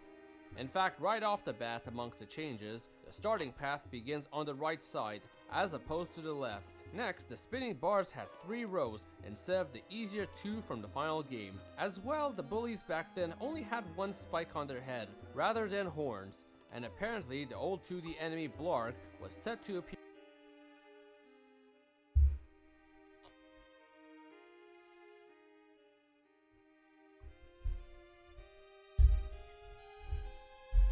here too, but never was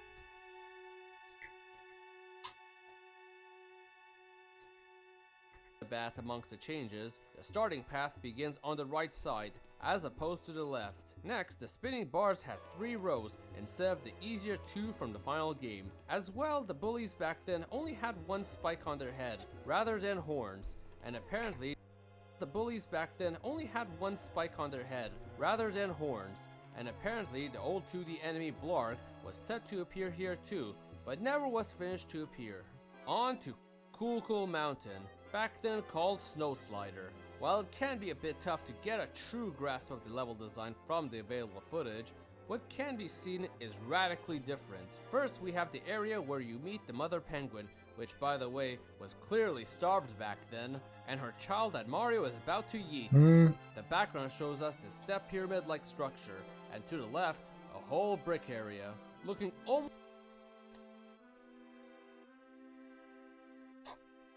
I did not read that.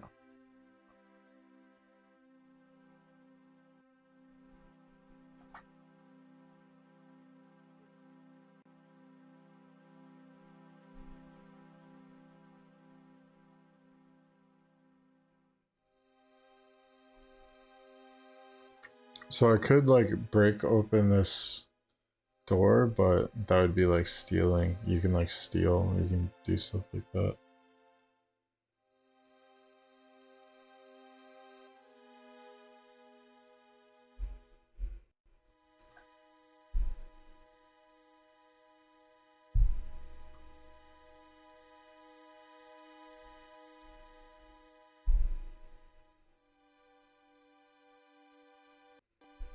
like a fortress as opposed to the simple mountain of the final game. No ski lift, no cabin. The other footage is the top area, which also lacked the cabin, but still had the child penguin. From here, Mario can slide down as usual. but the slide is very different too, which shows more of that fortress-like design of the mountain. On top of that, the interior slide was completely different. It was literally the one that was later repurposed for Tall Tall Mountain, which, while similar, had a part that would let you section off from the main path. By 1996, while much started to resemble the final game, the penguin in the race was much taller, likely scaled down later to make him less of an obstacle for Mario. How does he know? How does he have all of this? Dire Docks in the final game. While textures Waterland. were as usual different, it did have a number of other major differences, such as the lack of a whirlpool at the beginning. The other detail are these water mines that resided in the tunnel, resembling the same mines that Mario would throw Bowser into. If Mario bumped into them, they would blow up. Still in the final game's data too at that. And of course, Bowser's Submarine used art from Super Mario Bros. 3 here instead, and had the word Koopa on it, which was scrubbed out by the final game, probably because we stopped calling him that over in the West by then. Jolly Roger Bay did also appear to exist in the 95 build too, which all we have is the sunken ship to sea. It was a simpler design and modeled differently, with it even having a mast. The water was also very foggy, so much so that we can't see details beyond that. Circling back to the courtyard for a third time, it's time for the Ghost House, known later as Big Boo's Haunt. The earliest screenshots had very limited sections visible, a room with a carpet featuring Boo's, and this room full of Mr. Eyes. Good luck trying to get a blue coin out of each of these without getting hit.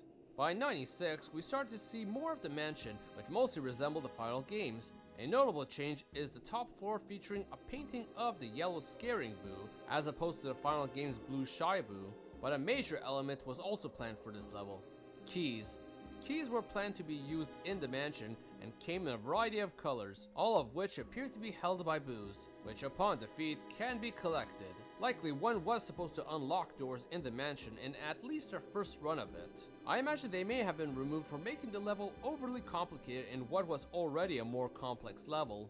Originally called Koopa 1, which shows how temporary this whole castle area was, Bowser in the Dark World originally only led to the arena you fight Bowser in. Possibly the level wasn't done yet, or there were no levels initially planned for these fights. Also, no cutscene was ready for Bowser when you entered the fight back then. The later builds introduced the level, which was mostly the same. Very few differences, such as the lack of a purple switch in front of the flamethrower near the beginning, and a few different placements of objects, from red coins to Goombas and a what-up mushroom. Now, before moving past the 1995 build, there is one more level worth mentioning, an entire cut level. Resembling what is a massive fortress, and even partially seen in early footage, it was leaked to the public and we now have full access to the level. The level is rather massive and very incomplete, as there is no real way to scale the fortress. It's full of slopes and platforms, but clearly, additional platforms such as floating ones or blocks are needed to venture higher. There is also an area with water, which is textureless, but that is because it used an outdated version of the water system at that point.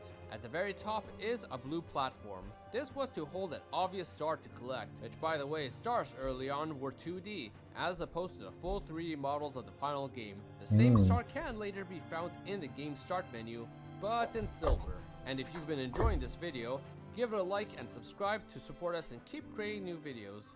Eventually, by 1996, the game had moved forward quite a bit, which already, as seen with some of the evolutions of the stage shown, it's quite evident. At this point, That was so random, I thought the video was over.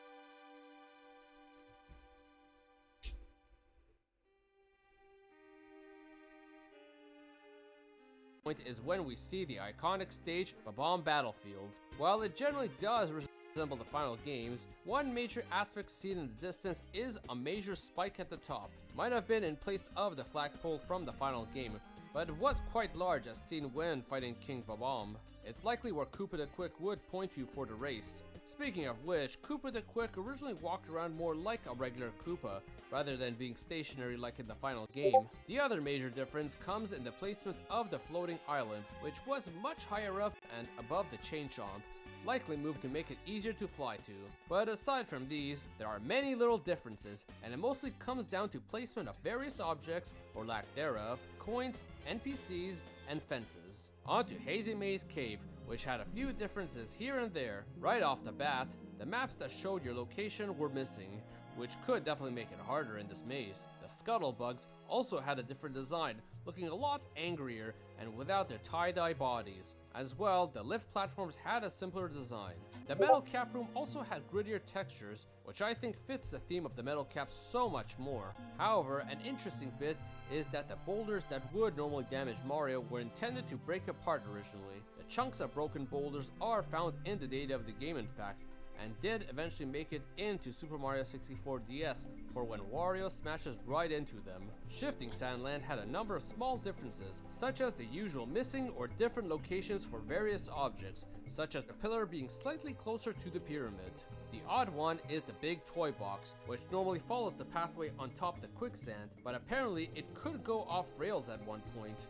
Imagine randomly encountering that while walking in the sand. Also interesting is that the top of the pyramid wasn't so pyramid-like, and almost looked like a house instead, possibly how you originally could enter from the top. Though later when the final top of the pyramid was added, there was going to be a cutscene for when it blew up before was removed. My favorite is the derpy look on this Pokey's face, a complete contrast to his look in the final game. Meanwhile, indoors, the Grindle had a slightly different face texture, and the Irok's eye looked a bit different too. With development getting closer to the end, by the time the next few stages were shown for the first time, most were already pretty similar to their final design, which brings us to Tall Tall Mountain.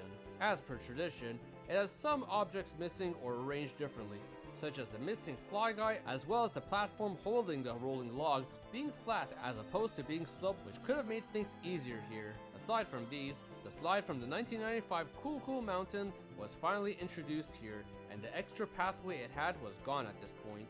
Jumping ahead to the ever-loved Rainbow Ride, while not too much can be seen in the screenshot, the section here does show that much of the background platforms were missing. Also, the flamethrower here is of a different design. And kinda related, the Tower of the Wing Cap level lacked coins and also lacked the cloud objects too. Tick-Tock Clock barely had any differences, the only feasible one being that there is a yellow pole on the pendulum instead of the wooden one. Lastly, with Bowser in the sky, a few small changes existed, including the Kronpa ball missing here, the lack of a fly guy by the rotating platforms, the red coin missing here, and also the arrows in the arrow path using a different design. What I wish wasn't cut was the final Bowser area being red. Being red looked a lot more menacing and could have really added to the final battle's mood in my opinion. Now, while these were the differences in existing maps, save for those that were cut entirely, there were also a number of test maps too that were never meant to appear in the game, but we'll quickly explore those as a bonus. These being full of shapes and sizes to better measure Mario's physics with the environment. The first is one that is full of slides that come in various sizes to better test how far Mario can slide, including these stop blocks to test Mario's crashing motion. In the same level, there are a number of floors too that are color-coded to sound different when Mario steps on them, a way to test how it would be to go from terrain to terrain. On top of that, a cannon is here too to test how far Mario can fly to the tall top of the level. In the second map, it's just one big checkerboard and nothing more, possibly just a place for testing Mario's running and jumping abilities. One other theory being to see how this camera zooms out with both Mario and the cut Luigi on the same map, considering the size of the place. In the third one, it tests Mario's ability to walk on various terrains, such as sand, or moving along the ceiling as seen with the monkey bars in the final game. Also, there is this hole in the middle that may test Mario falling into a pit and trying to get out. There is even a coin here that can't be collected and instead warps Mario to another part of the map. And the last level is this varied one that has floors with various elevations to test Mario's running and jumping at different heights. As well, there is a block here too to test Mario's push mechanic.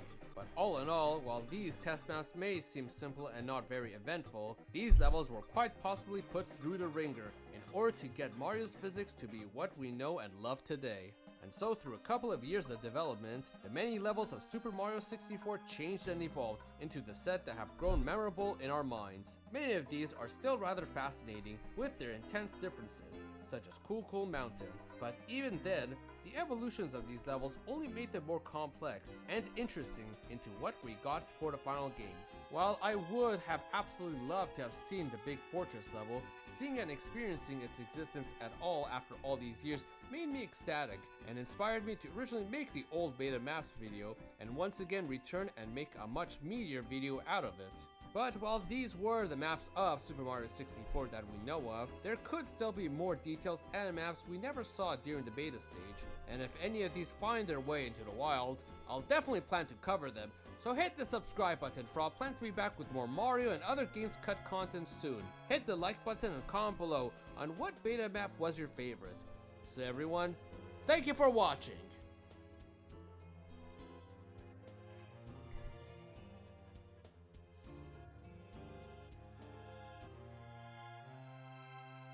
Ready for the next game? Visit G2A.com and browse thousands of keys for games and DLC. Discover brand new titles, timeless classics, and everything in between. Start your new adventure here.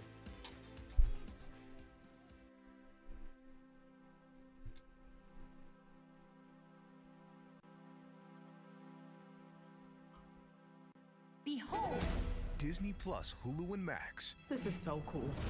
It's just the beginning. The ultimate bundle for an unbelievable price. We've never seen a force like this. Let's go. Let's go! I am back, baby! All the best entertainment. This is fantastic! It's everything you need. Oh. It's beyond anything I imagined. The Disney Plus, Hulu, Max bundle. Plans starting at $16.99 a month.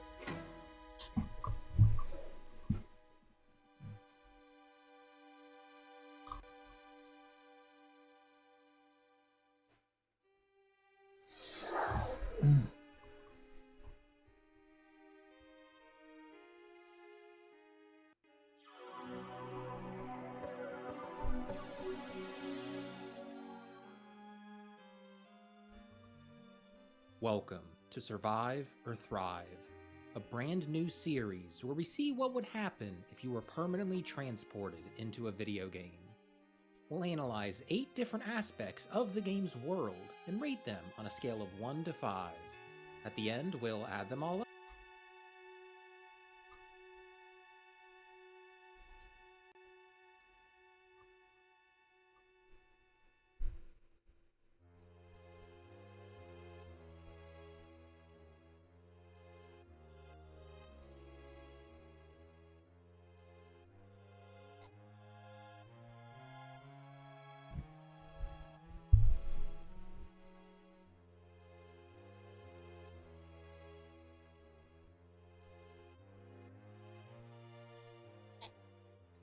I think I played this game a little bit, Kirby's Dream Course. Just like the first 2 levels or something. Dream Course, called Kirby 64? Super Mario 64 is a Huh? legendary game now, but the full playable incarnation of Kirby Ball 64 that was being advertised at that trade show unfortunately never saw the light of day. When the game was shown, I remember seeing that. It was estimated to be only 20% complete, but that was enough to have its core gameplay established. The demo had 2 game modes, a multiplayer mode where ball-shaped Kirbys had to knock each other off an arena while using Maxime tomatoes to grow in size and weight, and a single-player race against the clock mode that saw Kirby riding an airboard or rolling through a course in ball form. Both modes made use of the relatively impressive power of the Nintendo 64 to generate the kind of polygonal 3D visuals we now associate with Super Mario 64. Artwork of Kirby on his airboard and in-game images of the checkerboard racing environments can be found on the internet, but Kirby Ball 64 wasn't able to progress much past that 20% completion.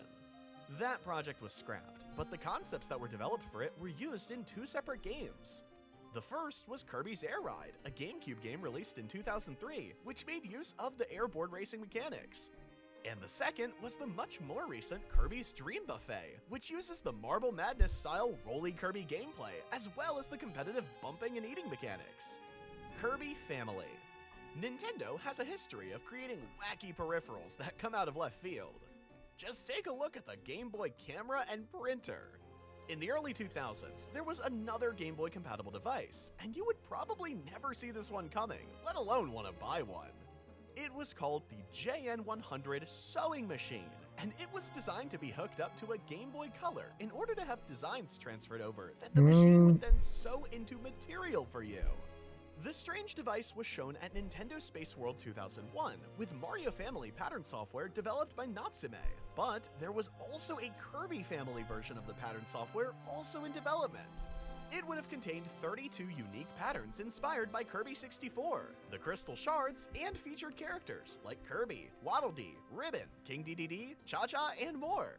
The sewing software was scheduled to launch on September 20th, 2001, but was cancelled due to the poor sales of Mario Family a few weeks before. Most people didn't have any use for video game-themed sewing technology. Go figure. Kirby for Nintendo GameCube. After the release of Kirby 64, The Crystal Shards in 2000, HAL Laboratory began work on an ambitious new Kirby project. The game, known only as Kirby for Nintendo GameCube, was being developed silently for several years until it was announced in 2004. It was slated to feature a revamped version of the helper system from Kirby Superstar, the camera perspective used in Kirby 64, and was initially given a release date of 2005 that was then pushed to 2006. Unfortunately, despite a healthy development time of over 4 years and the game reportedly being mostly complete, HAL experienced difficulty implementing the unique 4-player multiplayer mode they had envisioned. Therefore, the game was cancelled, and the last time anyone saw the project in its original form was when it was featured as a part of Nintendo's E3 2005 presentation. At least until footage of the game leaked to YouTube in 2022 of that very same demonstration. While that incarnation of the game didn't meet HAL Laboratory standards, much of Kirby for Nintendo GameCube was repurposed for 3 other projects. One of them was Kirby's Return to Dreamland on the Wii, another was Kirby Star Allies on the Nintendo Switch, but the very first one was a difficult, full 3D platformer known only as Kirby Adventure, which was never completed due to also not meeting HAL Laboratory's high-quality standards. Kirby Tilt and Tumble 2. Kirby Tilt and Tumble was a Game Boy Color game released in 2000 in Japan and 2001 in... Wait.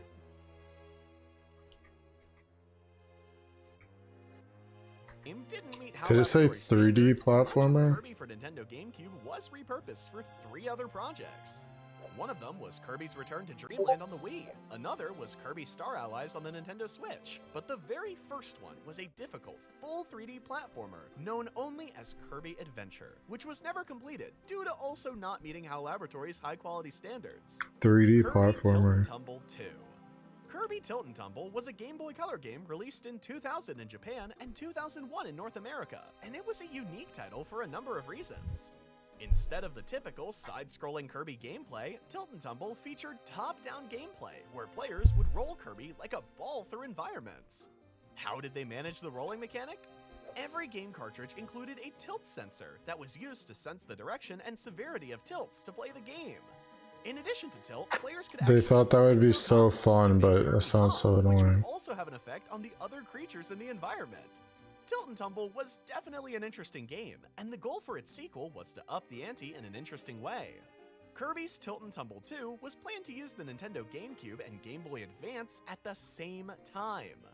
Players would load the tilt sensor-equipped cartridge into their Game Boy Advances, hook up the handheld to their GameCubes with a link cable, and then play the game on a TV screen while using the handheld as a controller. This game was also shown at Nintendo Space World 2001 alongside Kirby Family and given a May 2002 release date, but was scrapped soon after. The Kirby theme was dropped, and the game was shown again at E3 2002 under the title Roll-O-Rama, but that game also never materialized. The tilt sensor tech would later show up in Yoshi Topsy Turvy and WarioWare Twisted. Kirby's Air Ride, Nintendo 64. There was a 7-year gap between the cancellation of Kirby Ball 64 and the release of Kirby's Air Ride on the Nintendo GameCube. That seems like a long time for the development of one game, and that's because there was another version of the game that was developed first, but never made it to market. At E3 1996, Nintendo showed an early version of Kirby's Air Ride on the Nintendo 64, and it differed greatly from how the 2003 version of the game would ultimately turn out. Instead of complex courses, this version of Air Ride functioned more like 1080 snowboarding, in that Kirby and other characters would slide downhill on warp stars while jumping hills to perform tricks while they had airtime. The legendary creator of Kirby and Smash Bros., Masahiro Sakurai, explained in 2023 that the Nintendo 64 and GameCube versions of the game had no direct relation outside of their name, and both games are fundamentally different. The cancelled game was featured in the July 1997 edition of GamePro, and numerous screenshots and gameplay videos are available on the internet. Kirby Superstar, Kagero Mansion. In the lead-up to the launch of the SNES Mini back in 2017, Nintendo conducted a series of interviews with various creators and developers to discuss the games that would be included with the impending mini console. One of those interviews was with Masahiro Sakurai, who let the cat out of the bag about a spooky game that was cut from Kirby Superstar. When Sakurai created the original design document for Kirby Superstar, it included a total of 8 sub-games, and one of them was a horror-themed puzzle/action game called Kagero Mansion. The game was in fact approved for development, but was cut due to a short development timeline and limited resources. That's definitely a shame, because Kagero Mansion sounds like it could have been wild. It would have seen Kirby exploring a horror-themed wizard mansion while suffering from a curse that sealed his mouth shut. Without the use of his mouth, he wouldn't be able to inhale and copy abilities from enemies, puff himself up full of air to float, or, most importantly, eat. This severe reduction in options was designed to amplify the survival horror theme Sakurai was going for. In the interview video with Nintendo, Sakurai shared a story prologue for the game, along with a single piece of concept art that was included with his design document. Kagero Mansion was also omitted from the 2009 remake, Kirby Superstar Ultra, on the Nintendo DS, and seems like it might just remain as an outline and piece of concept art, unfortunately. Untitled Kirby Side-Scroller. In 2011, Satoru Iwata conducted an interview with HAL Laboratory to discuss the development process and journey of Kirby's Return to Dreamland. It was a fun and lighthearted interview, since Iwata himself was previously the president of HAL Laboratory and had previously worked with the very people he was now interviewing as the CEO of Nintendo. In the interview, they discussed several Kirby projects that were cancelled, but led into the creation of Return to Dreamland. One of them was the previously covered Kirby for Nintendo GameCube, another was the challenging full 3D spin-off from that game, and the last was a pop-up book-themed side-scroller. Alright, I'm gonna end it there. This game was that it would have had a Maybe I'll finish this later.